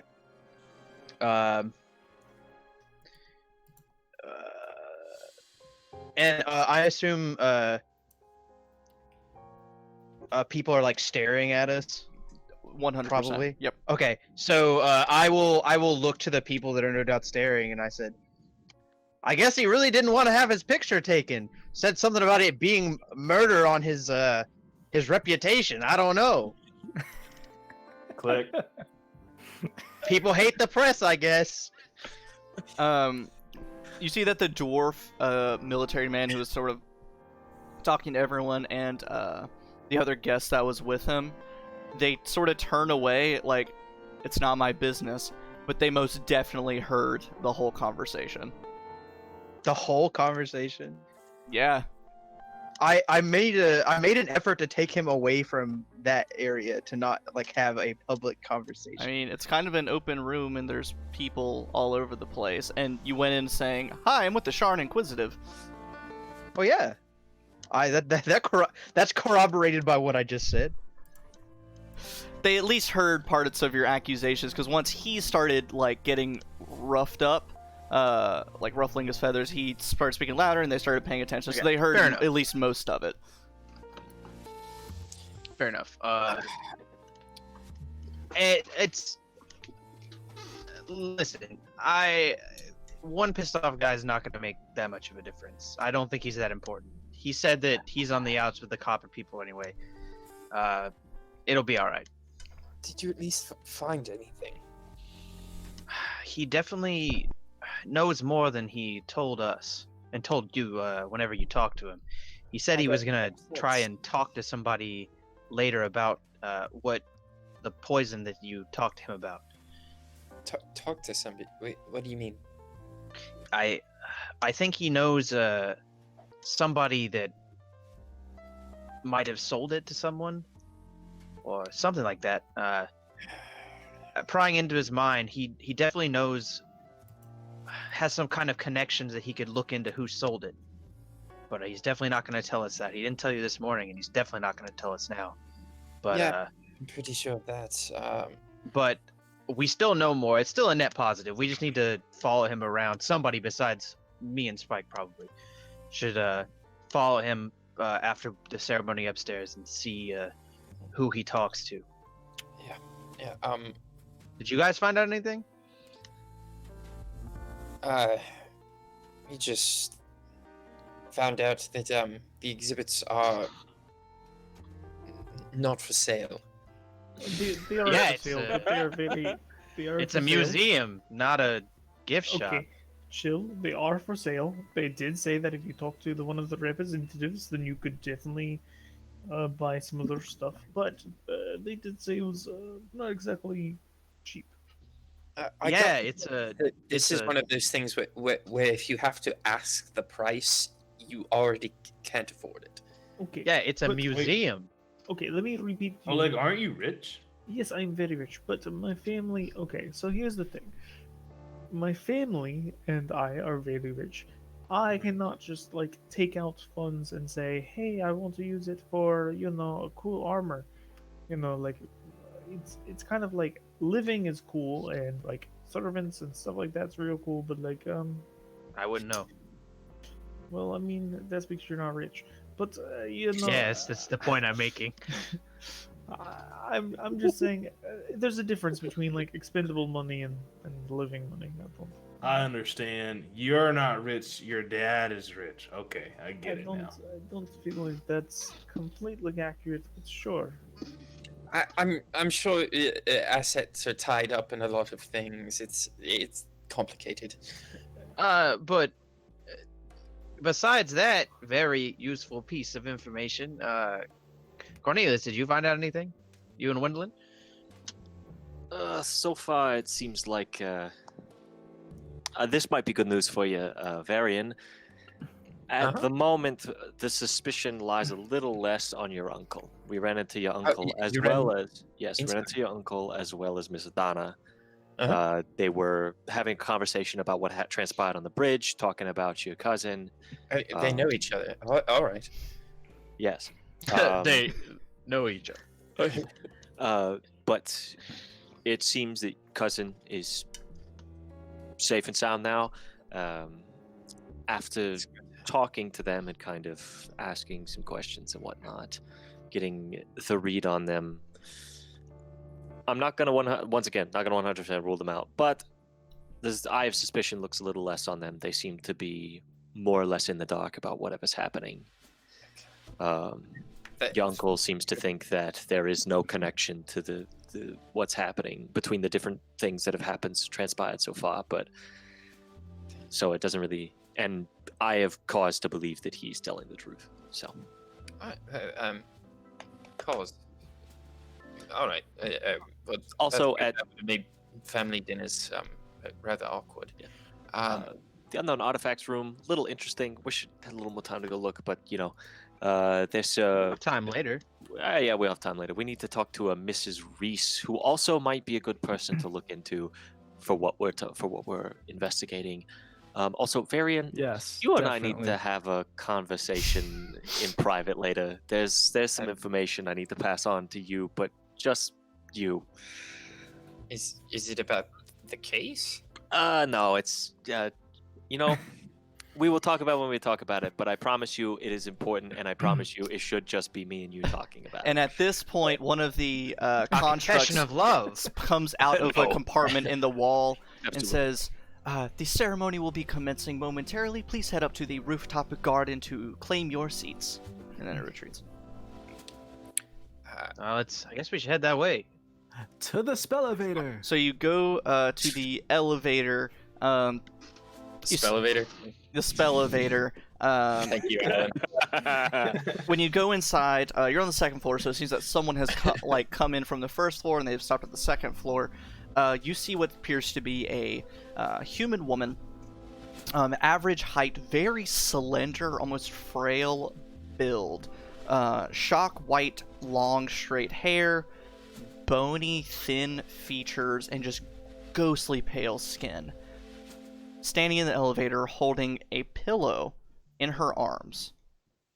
On this pillow, there is an elegant, beautiful black cat with these bright silver, almost icy blue eyes, and has like piercings in its ears, and it's wearing what looks like some kind of silver collar necklace thing, and on it are the 8 rings of the Copper Concord. And as you're standing in the elevator, you're kind of bustling, moving past each other, you hear a voice say, "Oh, so you must be some guest. Pleasure to meet you." And you look up, and that woman is staring straight forward. It's the cat. At the opposite wall. And when you look, this cat's looking up at you. Mouth opens and says, "My name is Rathel. Rathel de Vidalis. Pleasure to meet you." And when the cat says that, you look, and you can see a pattern on the back of the cat's fur in the shape of the House Vidalis dragon mark. Okay, is this Yeah, is this I'm not gonna news? say a normal thing, but is this something I would be aware is possible? This is not a normal thing, but you and Oleg probably would have heard of, you've at least read her name, that Rathel has sort of stirred up some trouble in House Vidalis. Some unique experiments with some magic has caused this sort of transformation to her.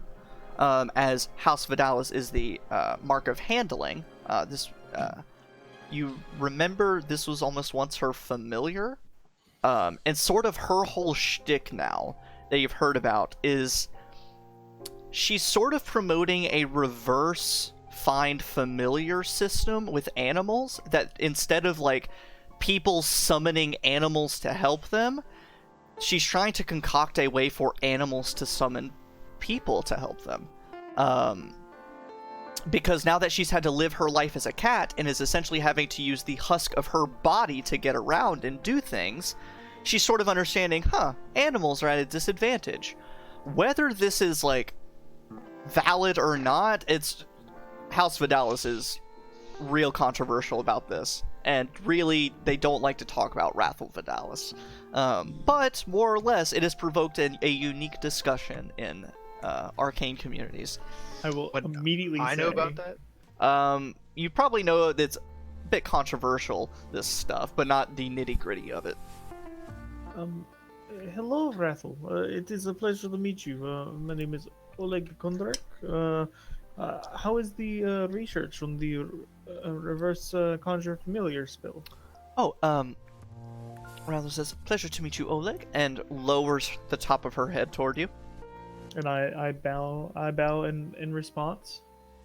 Oh, am I supposed to? Oh, and I scratch her head, I guess? I don't know, like, what is, do I actually, before I do anything, do I know the proper thing to do in this? You don't. It's a cat. I look directly into the other person's eyes, like, you better fucking tell me what to do in this situation. You see the most Slice dead, of lifeless catnip. eyes you've ever seen. And I'll say, I bow to you, but at the same time, what is the proper greeting? I do not actually know the way in which. Friends, I don't know what you were doing. members and guests of the Aurum, get the privilege of giving me scritches on either my chin or on the top of my head. I shall, and I give her a scritch or two. You are kind, Mr. de Kundrak. Well, you are more kind for sharing this experience. This is very unique. It's a pleasure to meet you. I'm Donavan Damon with the Sharn Nights. She says, "Pleasure to meet you," and then just sits back and doesn't offer you. Oleg just mentioned research. Would you care to come into the office sometime and do an interview? Oh, I would I'm not. sure the world would love to hear your story. Oh, I would not. And Oleg, it's going quite well. I'm glad to hear that. Maybe we can speak at another time about such matters. Yes, this is a celebration. No talk of business. Who would I reach out to speak to? I would actually very much love to hear more. She says, how about this? If you like, I'm in the office tomorrow if you want to swing by. And you see, like, a twinkle kind of go across her eyes and her dragon mark light up a little bit. And this husk of a woman that's holding her kind of switches her over to one hand, reaches into a robe pocket, and pulls out, like, a business card with her, like, office address of, like, her arcane workshop. That's badass. All right, and I'll kind of, like, look and say, thank you, Rathel. Did you name your human familiar? Actually, this was Rathel. This is actually my old body. Right. As the experiment was not perfect, and so I sort of control both now. And the human Rathel, like, waves a hand, but still this, like, vacant look. It's a little unsettling, like this kind of corpse of a person. This is very interesting. Yes, let me know if you want me to bring anything tomorrow. I don't know exactly what the proper gift for for you would be, but Catnip. yeah. Give her some drugs. Do you enjoy the occasional catnip, or is it more? Do you eat like human food? I don't know. What do you want me to bring tomorrow? Oh, I still like to eat human food, but I can also, I now have the privilege of also being able to have catnip, and, it's not too bad.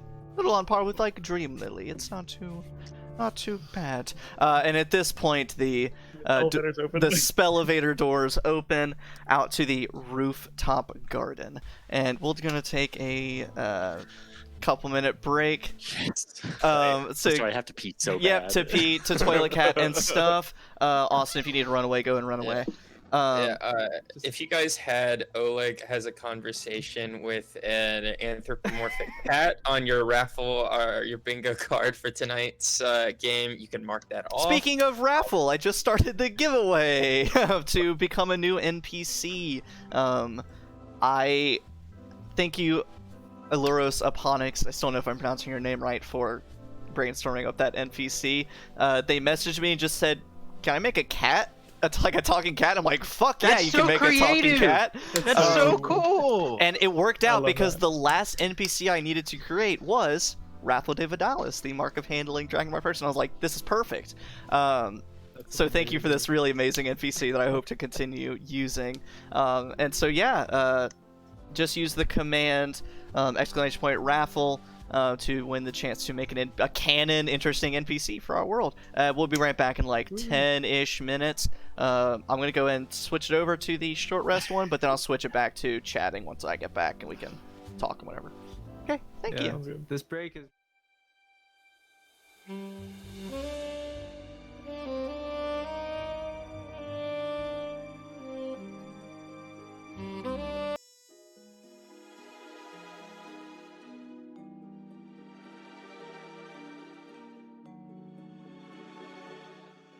Oh, we're back. Hello. What's up, everybody? What's up?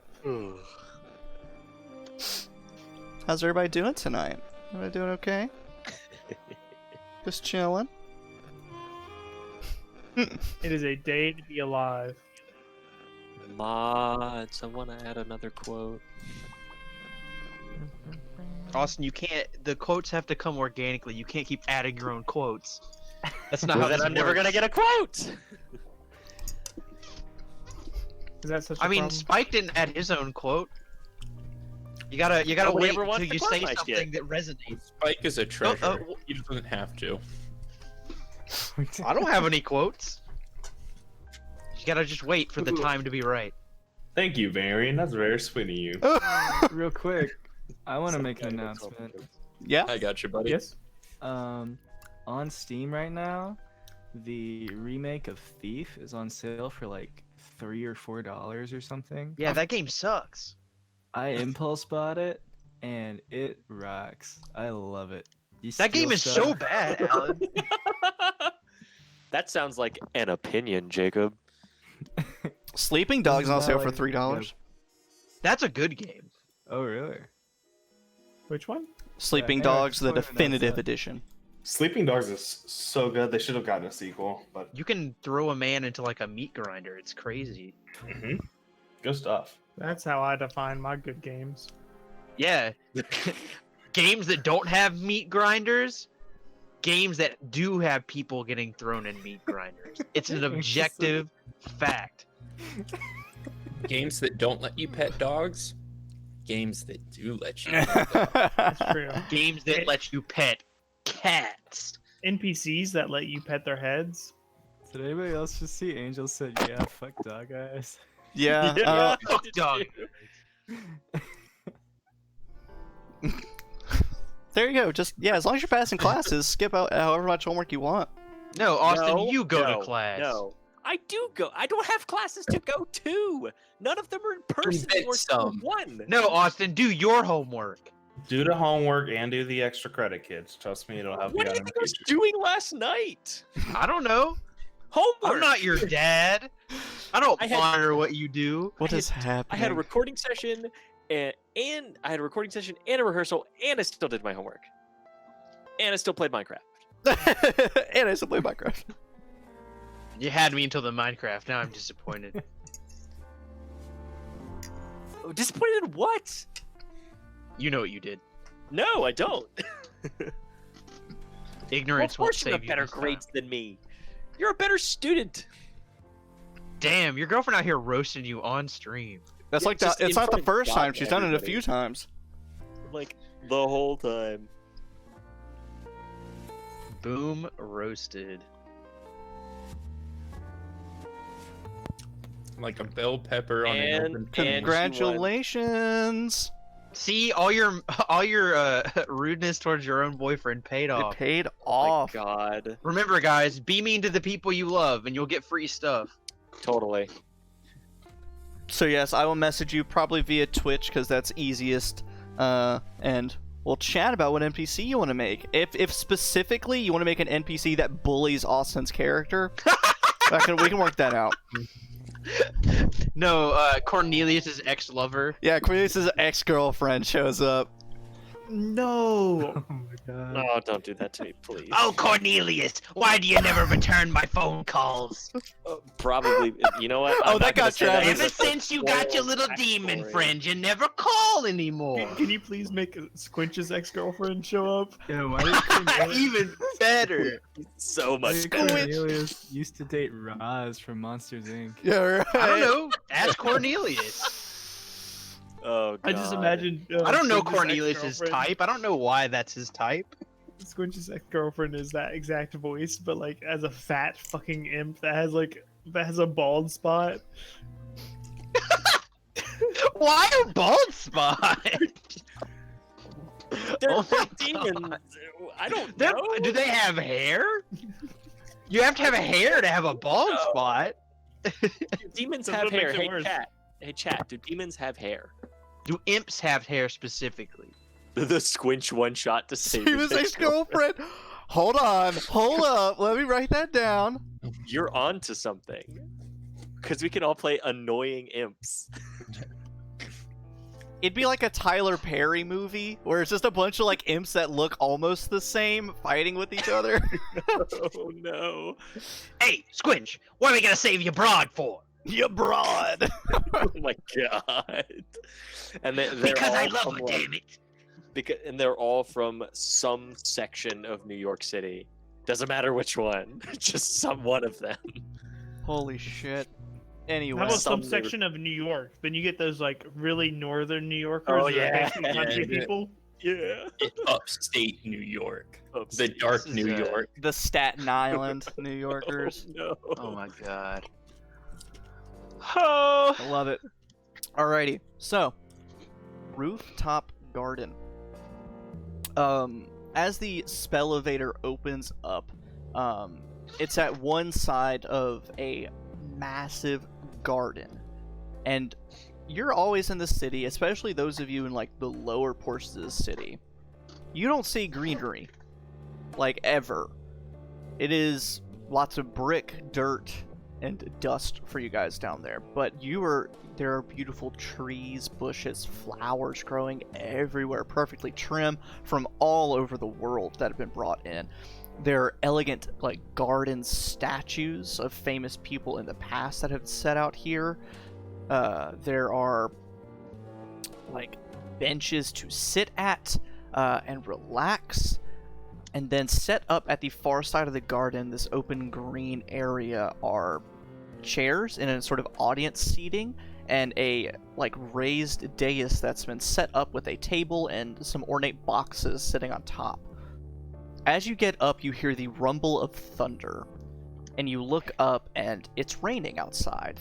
You see lightning strike off in the distance, and you see the rain falling down, but it's all cascading down an invisible shield around the rooftop garden that's protecting it from the rain and wind and everything else. You can still hear the rain, you can see the lightning, hear the thunder, but it's a bit muffled, and it's just a nice, like, rain sound, like, relaxing up here. Yeah, that actually sounds amazing. It is lovely.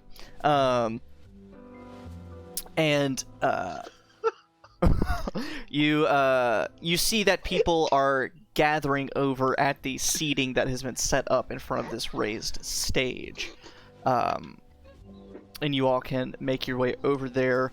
Rathla de Vidalis walks over there, and her familiar, her old body, her corpse, sets the cat down into a chair, and then the familiar sits down next to her and just stares off into the distance. But you can sit however you'd like if you want to sit and watch at all, or you can just wander around the garden. It's up to you. Thank you for clipping that, Rachel. I'm glad you enjoyed it. So is this like a thing where like everyone's expected to sit, or would it be weird if we do that thing that people do where they stand at the back just so you can watch everything happen? It looks like most people are sitting, so it would stand out a little bit. Okay, so I'm once again not trying to like tell people what to do, but if there's like a way for us to spread out in the chairs so we get the best like vantage point of everything. There are a lot of Dragonbark people here, and I'm gonna say that I'm whispering this because I'm not trying to be like, we might be in danger. I'm not trying to like yell that to a party full of people, but I will just Bob! say, yeah, no. So I wouldn't put it past this person to try to do something here, maybe. So maybe we can all spread out in the groups we were in earlier and kind of just position ourselves around so we can see the most of what's going on. What say you guys? I think that's a good idea. Yeah, Oleg's gonna be as close as possible. And by the way, at some point during this, I would have. No, I'm gonna keep it. Okay, never mind. Yep. No, we're good. Yep. I'm gonna just sit as close as possible. In the thing. So I will kind of like gesture to Spike, and I'll go over to like the right side of the chairs, like Sure. the rightmost side of the clump of chairs. And if Spike wants to come with me, he can, but that's where I'm gonna go and suggest we go. All right, yeah, I'll follow. Fine with that. So Spike, you walk over and you're kind of gazing across the crowd, looking at any familiar faces, anyone that stands out, anyone suspicious, and your glowing eyes fall on a set of other glowing eyes of someone who is also trying to find a seat. A slender, warforged figure who has taken on a female identity and has had, modifications to represent that, who has a composite mixture of dark steel and rosewood plating, obviously expensive, obviously very purposefully done, and wearing a sleeveless black turtleneck dress that goes all the way down to her feet. And on her face, she has magenta eyes, and she has face paints and markings to accent her eyes. And you lay eyes on probably one of the most gorgeous warforged you've ever seen. And you lock eyes from across the garden as you're about to find your seat. Goth Warforged girlfriend? Yes, please.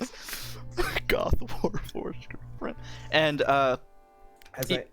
I was just gonna say, like, Warforged don't really have, like, elaborate facial expressions. There's not a whole lot of, like, subtlety to it. But she just kind of waves at you from across the garden. Do I notice any rings? Do you mean, like, arm rings Like or, like, ring. wedding rings? No, a little both. Why not both? Let me double check which one she is in. She waves up her hand, and she has copper rings on her hand. Seeing this, I go, somebody you know, or somebody you'd like to get to know? Let's just say we're gonna have to split up for a little bit, unless you want to play. Unless you want to do a little Operation Wingman. For you, my new friend, I would love to. All right. Bard Sure, wingman. talk me up, make me look good. Point out the boots. All right. I will go ahead and inspire Spike by kind of prestidigitating his new boots to make them goof a little harder, and give him that D8 of Bardic Inspiration. Oh hell yeah! I say, let's go introduce ourselves, shall we? I goof on over. And I Spike, accompany the goof. Spike, you've with a goof also of my been own. inspired in the chat as well. So you've got the fates on your side today, man. Yes, thank you. So you walk on over. Trying to think of a cowboy one-liner. I try to use like thaumaturgy or something to like make like his duster kind of like floof up a little bit, like make a little breeze come by, just something like that to make him look really epic as he approaches. As I walk up to her and I say, ma'am, mighty fine evening we got here. She looks at you and here's your accent, kind of leans back.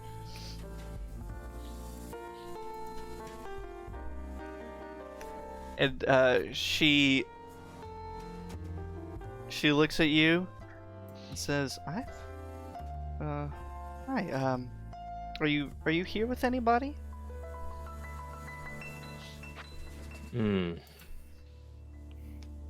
Just a couple of friends, but no one of important.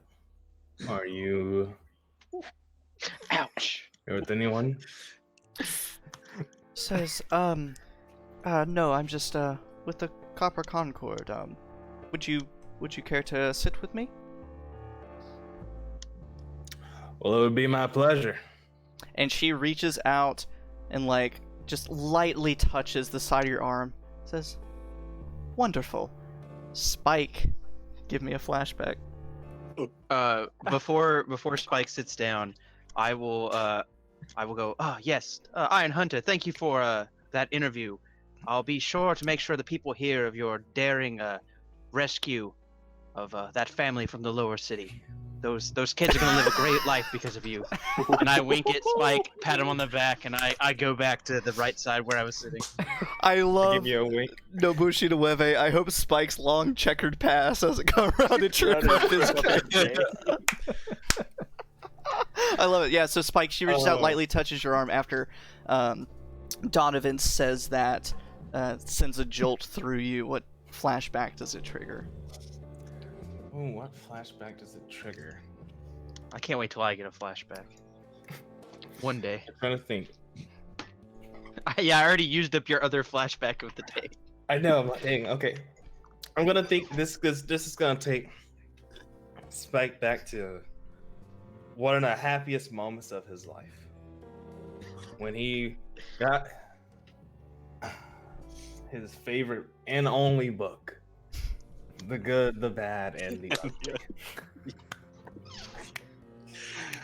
Yes. Many years ago, Spike, the Warforged, not Spike the Bounty Hunter, just the Warforged, walked the streets of Sharn looking for an identity, thinking of himself, the war's over. What am I going to do? What am I going to be? I have no purpose, no meaning. I'm just, if I can't fight, then what am I going to do? He starts thinking, and it's like, he goes to the library to do research. He's thinking of he's looking through all these books and trying to find out things. And then he reads about cowboys and how when the West had finally been tamed, they had nowhere to go, nothing left to do. They had no more purpose. In that moment, Spike knew that he was a cowboy. So he stole the book from the library. Yeah. Hear that, Rachel? He's robbing the library. He took it with him. He went out to find the closest thing to a cowboy hat and dusters. He ended up, but of course, they don't make cowboy hats and dusters. So he had to learn how to sew and make it himself. As he takes lessons on sewing and stitching and making clothes, he finally comes out the other side. Spike. He downloaded the sewing deals. Spike, the cowboy. You can see Spike sitting in the mirror practicing. Howdy. No, it doesn't sound right. Howdy. Howdy. No. Howdy. A little better. Okay. We can work with this, workshop it a little bit. All right. Spock. My name's Spock. Very nice. He sits in the mirror, puts on the cowboy hat, puts the bandana up, and puts on his duster. Has his old boots, not as nice as the new boots, but still very nice. He struts around town to the Cog Carnival, and all of the other Warforged, they give him a strange look, but he knew in that moment Spike had found himself. And there is nothing truer than a man that knows himself. Spike, the cowboy, had been born. Yeah, and so like you guys kind of glance over to make sure everyone's kind of getting their seats, and Spike, he is beaming. His eyes look brighter. He has a slight grin, like his little metal jaw creaked open. Like,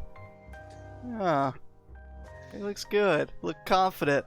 And you see him like suavely escort this other Warforged woman, like sit her down, make sure she's like nice and comfortable in case it's cold. Maybe offer his duster. Maybe I don't want to tell Spike he does, but. Well, I'll offer if the missus is cold, I'll offer my duster. What is your name? She laughs. She says, "We don't get cold." Make a little Warforged humor. Don't I know it? Comedy. She holds Humor out. drives engaged. She holds out her hand and she says, "My name is Karamantonen," and that's one word. And I can post it in our little chat here. Karamantonen, and you remember seeing that name in like kind of around in articles and stuff.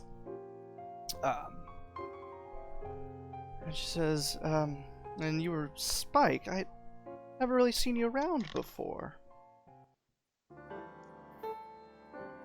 I like to stay on the move, you know. Save Always families from going burning wherever buildings. the wind takes me. And you ended up at this little swanky affair? I imagine in this moment, like the breeze just like pulls in. I put my arms around her and I look at her and I say, "The beer's so." Amazing. Does anyone else want to do anything in particular as far as seating and preparing or anything goes? I look for Mrs. Reese. Yeah. You do see Mrs. Reese and her husband sitting together, kind of near the front, since they were apparently friends of Ithranel. Yep.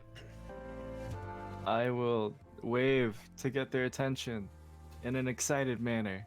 You do so, and like she waves back, and then like says something to her husband, and like points at you, and he looks over and like turns to her, and it's like, I think so, and then they turn around and wave. And I'll walk over and say, hey. You walk over and say, hey. Oh, come on, there we go. Okay. And you vaguely recognize her from earlier that day when you crashed into their sky coach. She has kind of short reddish hair, some light blue eyes. Her husband, however, has some darker salt and pepper, very short hair, nearly thinning and balding. They're both well dressed, a little bit on the older side. And you see that she now has on the rings of the Silver Concord. She says, "Hey, how are you doing? You look stunning this evening, and I see you recovered from your fall." Thank you, yeah. And you two look very well. How is the sky coach? It was lovely, and we got to meet you. And you're doing okay. It was quite the fall. Oh, that's just my day to day. That's exciting. I didn't know you were part of the Silver Concord. Yeah, we're from Zilargo, but we're visiting. We're friends with Ithranel. We've stayed in contact for a while now, and we wanted to come show our support. Oh yeah. What's his name? Baron was just showing me on the 4th floor those artifacts that you brought. Yes, the fork that we found. Not sure exactly. We tried doing our darndest research that we could, but we just could not find a source of it. Likely ancient Zolargo, but we figured we'd send it over that way in case they could find anything, and if not, they could just send it back to us, but...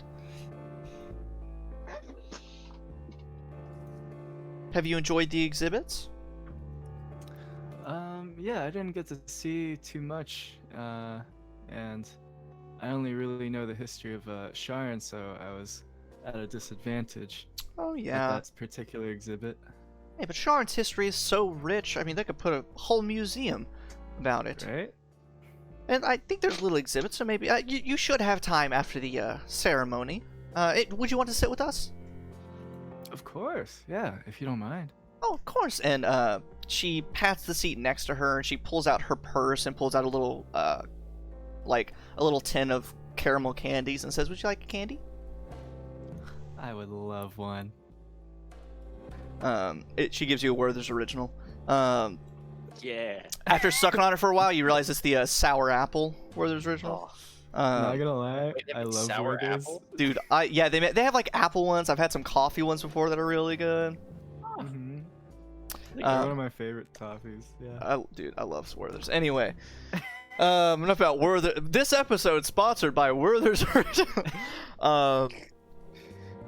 Is there anything else anyone wants to do? In particular, I would like to make sure that, I guess, if Oleg and I are sitting together, we do not sit anywhere near, 1, my professor, 2, my uncle.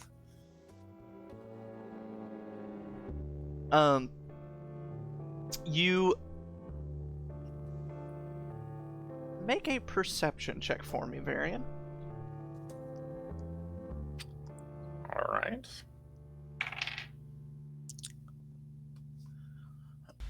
All right, perception. That is going to be a 21. You're looking around your professor, and you don't see him. You also don't see the Lady of the Hour, Ithranel Adana. And as you're looking around, you see that they emerge from one of the paths in the garden. They must have been walking and talking. And they stop. And she kind of turns, looks at him. Yeah, Cornelius, you probably want to say she would turn her back to you. But she reaches over, kind of puts a hand on his shoulder, like down low. And he nods, kind of reluctantly. And she steps off to the side, waiting for the ceremony to start. And he takes a seat kind of near the back, kind of a grumpy manner. Okay, so nothing was said that I could have seen and lip read. No. You maybe, with that perception, you would have probably seen her say something along the lines of, "They truly mean no harm." And then she turns around and says something. Okay. Interesting. I'll tuck that away. But you can find a seat away from those people. Anyone else? I'm going to mentally call Squinch back. Okay. And have him kind of basically come up to the top floor, or come up to the roof, do the same thing you were doing earlier. No sound, don't touch anything, just listen. Okay. After a few moments, the crowd quiets down as an older man, human man, steps up to the sort of makeshift stage that's up here. He has short salt and pepper hair, kind of like wrinkled, craggy, weathered brown skin, and wearing like a charcoal like suit and a long overcoat. He stands up there and says to the crowd and says, "Thank you all for coming today in support of our lovely friend, Miss Adana, esteemed guests of the Aurum, members of the various Concords. Thank you all for being here. My name is Halvard Nerby. I am the archivist for the Copper Concord. I oversee all of our things that we tend to do, any auctions we hold, any trades we need to make. And now I am here to guide Ithranel in her passing to the Silver Concord." And there's some light applause. And he says, "Miss Adana, will you join me up here?" And as she makes her way up there, he opens a copper-plated box that's sitting on the table up there. It's like a white sheeted table. And once she gets up there, he says, "Please hold out your hands." And he takes off each copper ring and sets them down into the copper box, and then gives her a hug, like a kiss on the cheek, squeezes the shoulders, and goes to take a seat. And very quietly, another person walks up to the stage. You see a half-elven woman.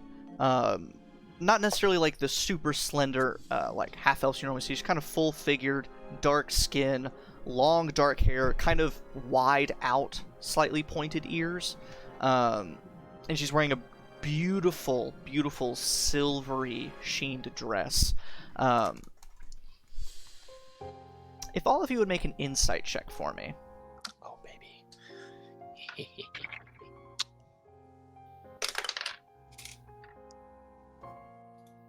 Did all of us make insight checks? Mm-hmm. I got an 8. Nice. Remember, you have inspiration, Spike. Oh, yeah.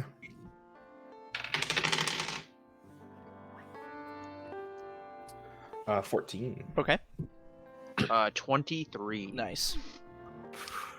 I'm proficient in insight. Also a 23. Ooh. 18. 15. 15, you said, Travis? Mhm. Okay, and Carson. 26. Jesus Christ. The two 23s and also the 26. She's hammered. She's carrying herself well. She looks gorgeous and she's elegant. But you can tell. The average person probably couldn't, but you can tell. There's just a certain sluggishness to her movements, a certain misstep every now and again. You're like, oh no. Je ne sais quoi. A certain je ne sais quoi of wasted.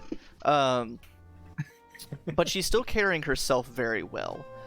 My dear lady is sauced. Varian, you recognize her from somewhere.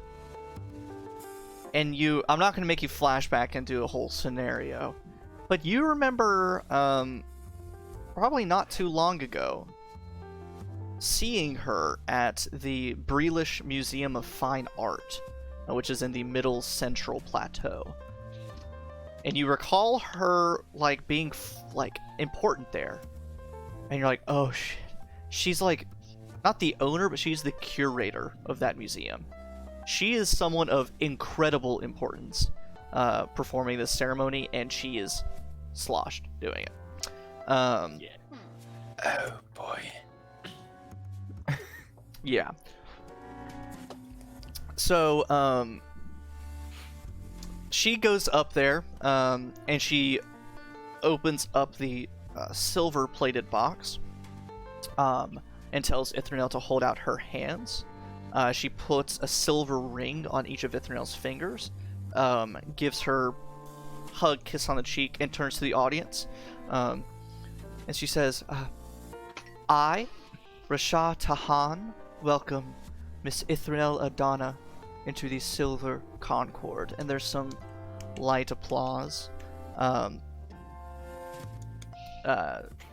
Miss Rasha Tahan steps away from the raised dais, and Ithranel steps up to say a few words, and she says, I'll keep this short because I know it's getting late and we still have plenty more drinks and snacks to consume before the night's over, but I want to make sure everyone gets everyone, it's that, like, a polite chuckle.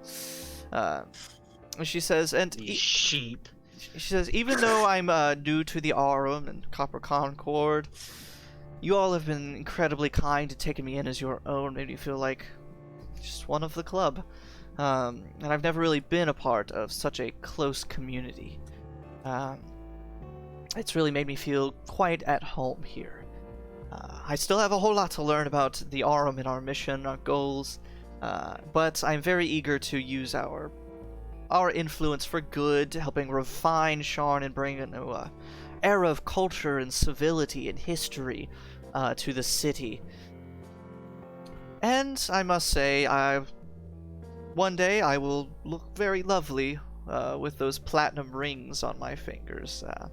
They'll really do wonders for my complexion, and people laugh a little bit. Yeah.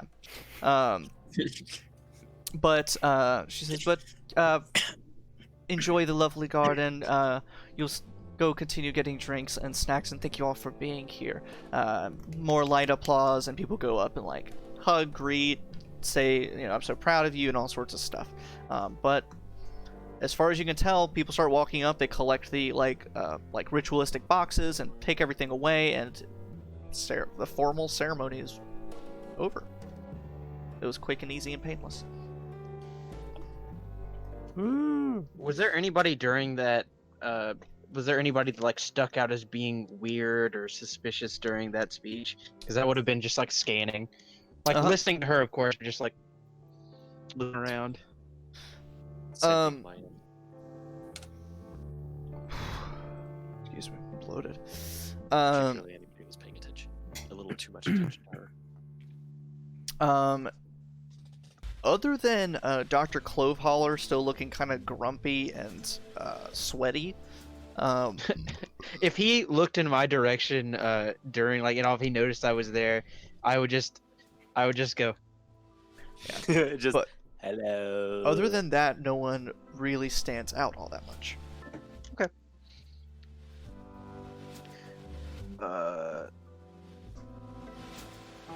Okay. Yeah. As everybody's kind of dispersing, Are there any suspicious boxes around? Any suspicious boxes? I know that a blast disc might be. Oh. I was gonna say, as everybody is dispersing, I guess my attention is going to the Jessica, why? That's all. suspects.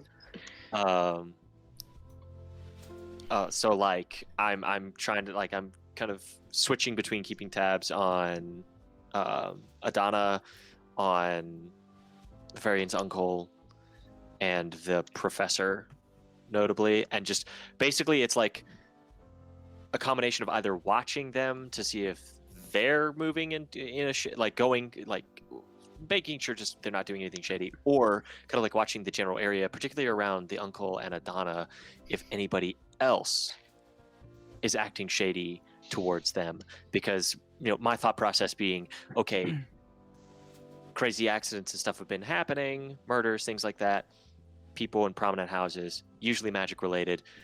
This is a good spot because you've got a lot of people in one place. Go ahead and make me an insight check. Cool. Just...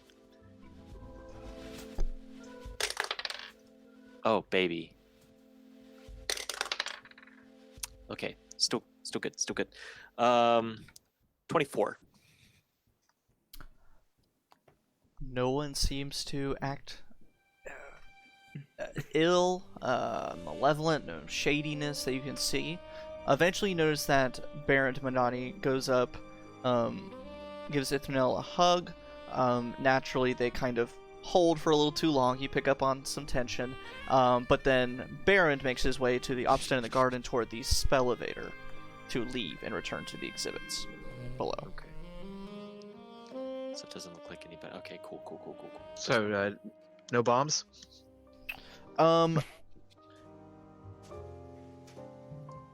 No bombs.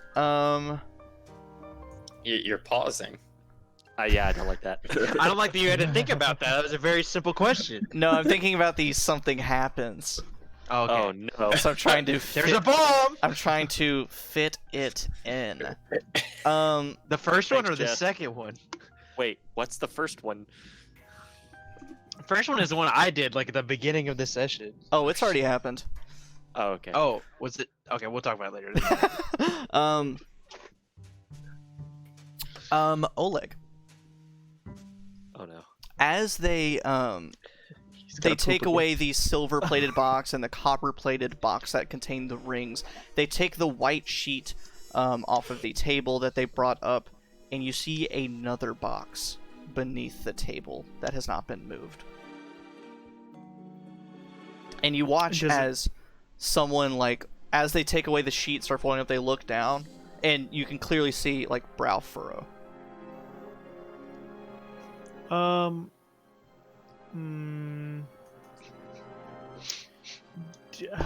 Do I notice anything anything in particular about this box? Not from being that far away. It looks just like a simple, like, wooden lockbox. Okay, and you said brow furrow? Yeah, and the person, like, tucks the sheet under one arm and reaches down and picks up the box and sets it on the table. Okay. Okay. Well, luckily I can't seem to... do I have any kind of... How far away am I from it? We'll say 30 feet. Okay. That's far enough for Mage Hand, but I think I'm gonna Nope. I want to see what's gonna happen before I do anything. I'm gonna tap Varian and say, Uh-huh. there seems to be bolts over there, and I don't know. You know me and being subtle. I'm not good at it, but just be aware. Well, thank you for pointing it out. Do you sense danger in any way?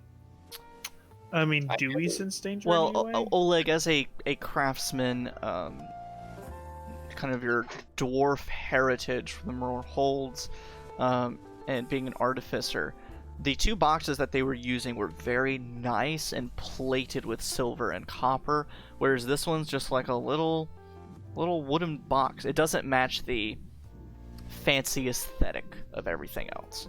Okay. And they're still up there, right? Is that what you said?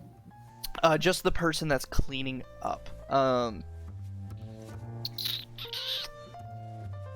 Yeah, so if they just place it, I am going to.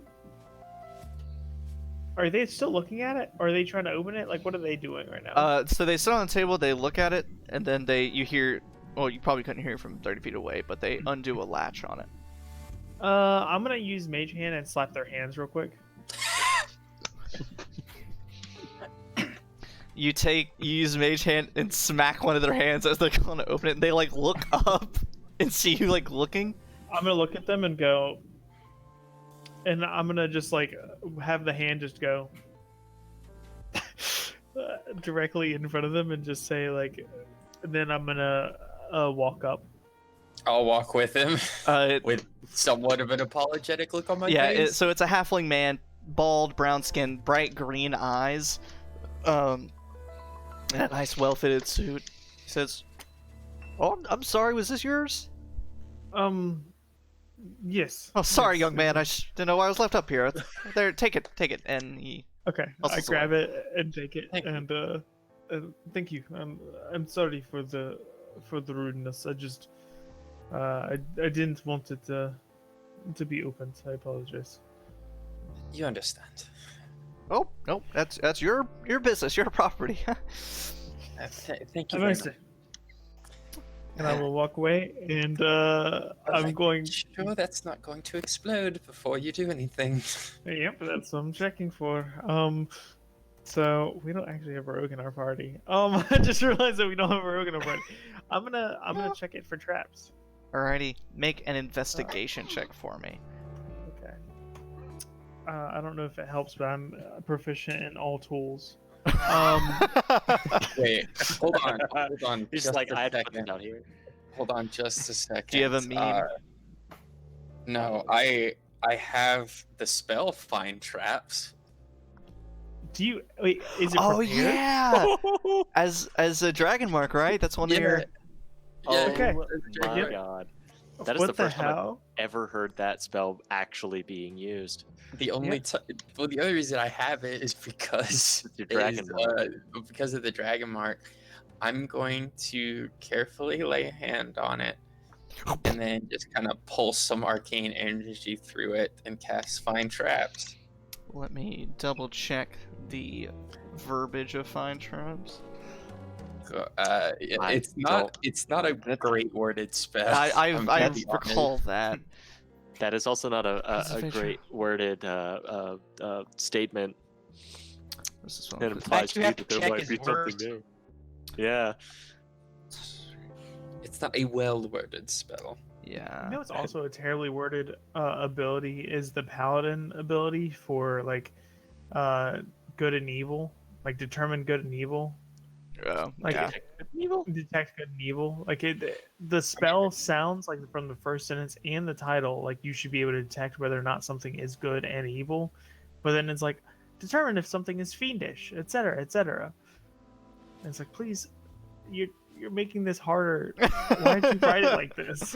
But also, it's like, good good and if evil you're is subjective as well, so it's like, If you're fighting beings of like extra planar evil, then yeah, it's fine. But it's just like, hey, Detect Jerry's kind of planar a dick. entities. Does that count? Yeah, because then the second sentence makes it seem like a lot of DMs just determine the second sentence to be the only sentence. Like, determine if it's fiend, undead, etc. My neighbor keeps leaving shit in my lawn. Is he evil? Is he evil? Yes, he is a psychopath. He's chaotic evil. yes, Like, yes, the sorry. Chaotic evil. So, That's a- Varian, you do not detect a trap. That somehow makes me feel worse. Yeah, blast discs aren't traps.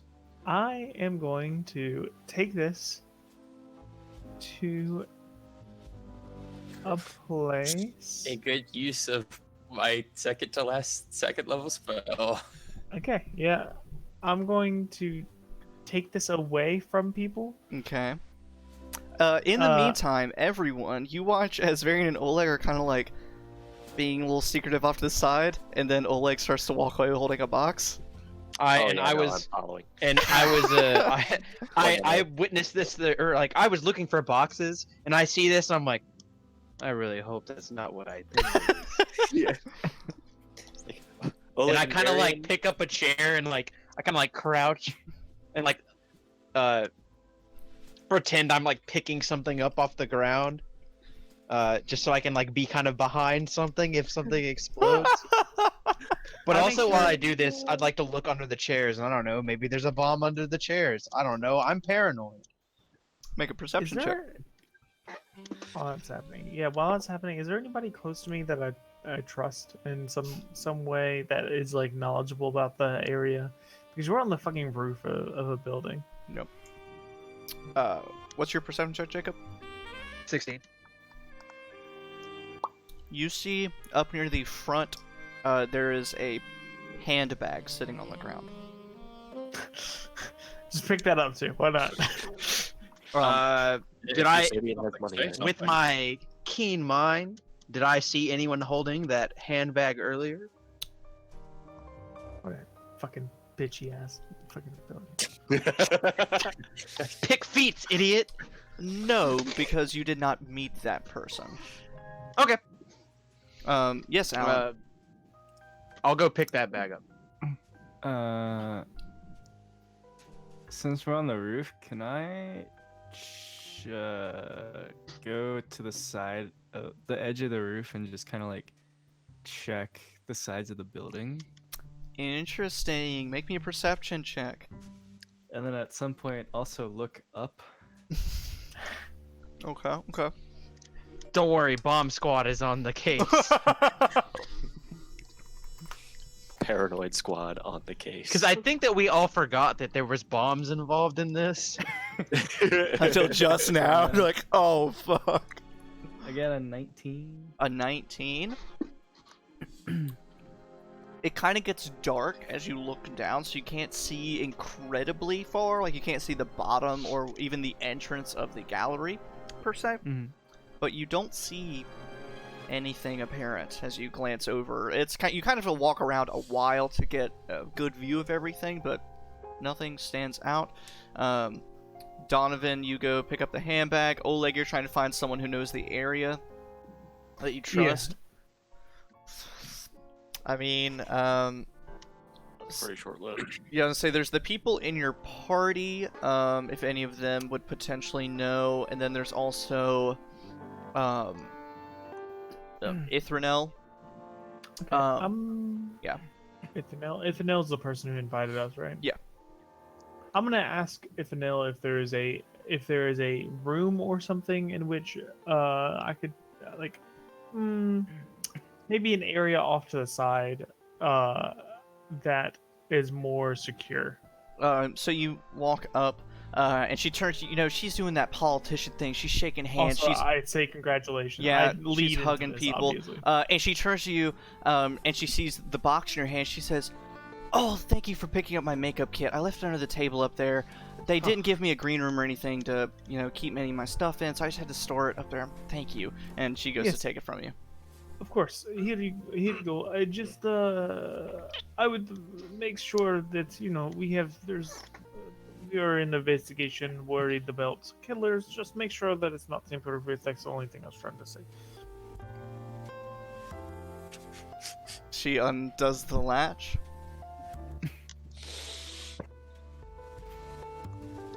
Tips the lid open. And nothing happens. You see a bunch of makeup brushes and things inside of it. Lipstick tubes. Do you happen to know anything about this? And I point to Donavan. You were holding a fucking bag, right? Is this her bag? She says, "No, that's not mine." And Mrs. Reese says, "Oh, that's mine. I totally forgot it. I was just so excited to go meet up with Ithranel." She comes over and takes it, and she pulls out a little tin of little caramel candies. She says, "You want a candy?" Oh my god. I take the cigarette out of my mouth. I'm like, yeah.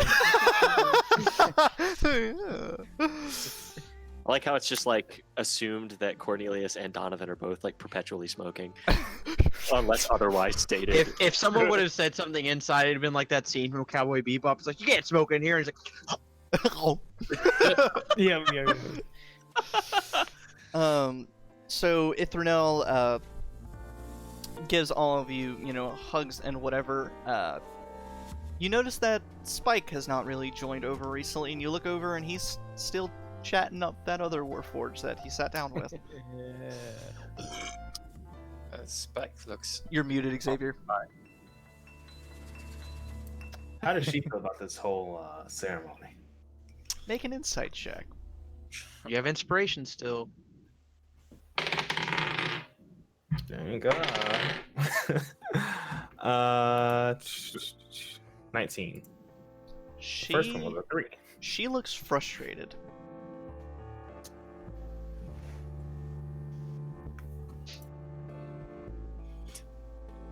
What's wrong? Bros like you shouldn't ever wilt. I don't know. I was about to say he's gonna say wilt, and it's not gonna make sense. I'm like, I like how my brain went that same direction. I was like, but it doesn't make sense. She kind of side-eyes you, and then looks back. She says, "Well, I mean, it's no secret that Miss Adana's kind of a sweet talker. I was really trying to get into the Silver Concord, but she's just a bit more, I guess, sociable than I am."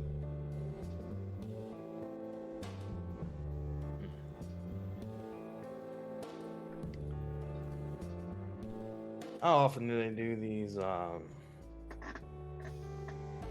fancy promotions? Oh, just at their leisure. They occasionally, I mean, all the Concords meet, and whenever they want to vote on it, they just bring it up, they vote on it, and if they all agree, then they host the ceremony. Sometimes they vote on a couple people, sometimes it's just the one.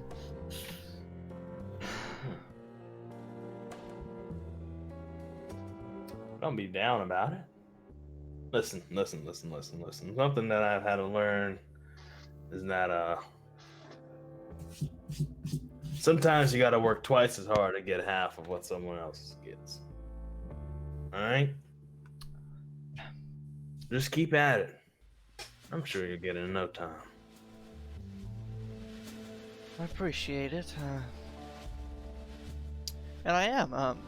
The exhibit for the last war, I brought in most of those things before they even brought me into the Arum. I was just a contractor. You brought that in. Yeah, I'm more of my title that I've kind of taken on is a battlefield salvager. I go through old battlefields from the last war. I get to travel a lot, and I scavenge old battle sites.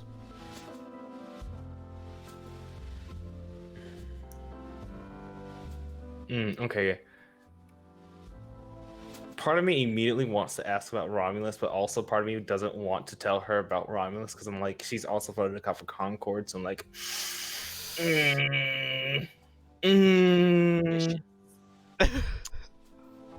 we'll just pin that one later, possibly. So, well, that was a fine exhibit. Thank You did you. some incredible work.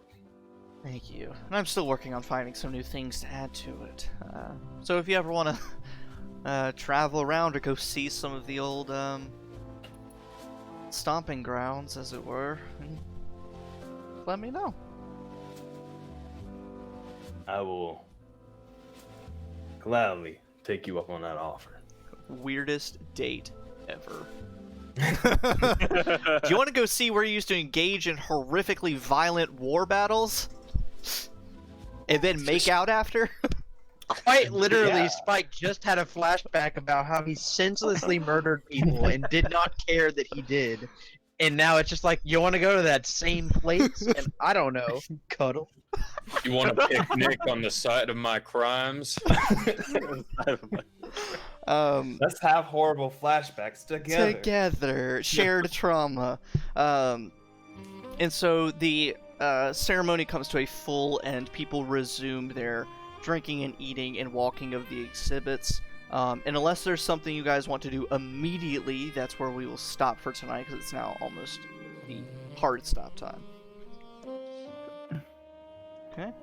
Oh, It's I want to eat the hors d'oeuvres. order the horse devours. You eat the horse devours. Yikes.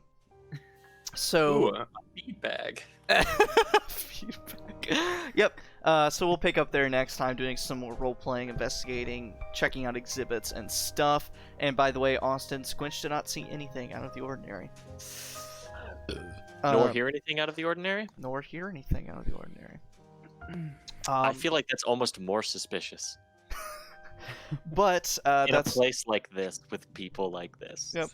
So that's where we will pick up next time. You can meet some of the other people who are here and go exploring some more. But yeah, Hey. I'm looking forward. Ooh, this was I really like thought something horrible was gonna happen this So did session. I. I was so prepared. I Yeah. was like mentally preparing for it, and I was like, I just took away one of my best tools. It's in only been favor. it's only been 5 hours. Yep. That's a And that long was time. something I was talking to Rachel about too. It's like Eberron is supposed to be fast-paced, action-packed, and it has been for so long. And I'm like, you know what? What if nothing? What if happened? it wasn't? and you're right. It's worse. You're like, Because you're expecting something to happen at any given moment. Yes. Everything is suspicious. Everything is a danger. Yep. And for these something happens, the first something happened was that a storm comes in. So I got to show off the anti-environment shield. Cool. And the other one was someone experiences deja vu.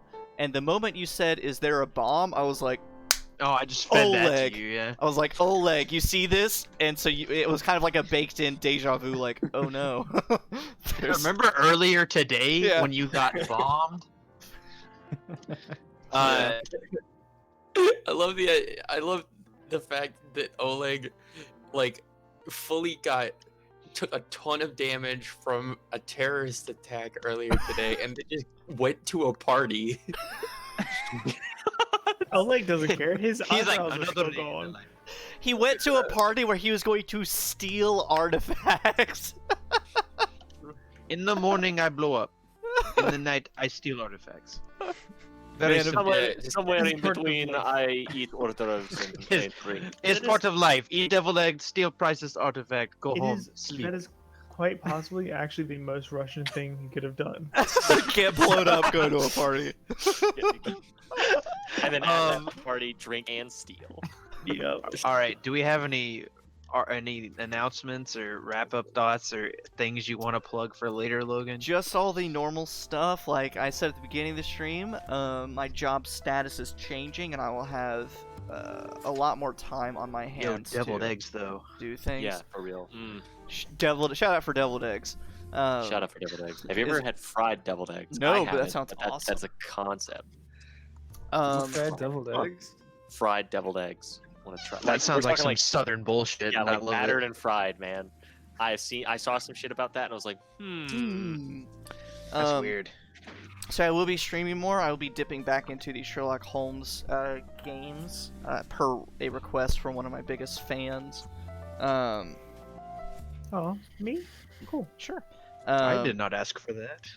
But just keep an eye out for that, and keep an eye on my Patreon. I will be making some of my early posts available to all to see, so that we can get a taste of what is in store. And I'll be posting some more stuff this week, because I bombarded everyone with Warlock Week, so it took a little while off, and I'll put some more stuff up there.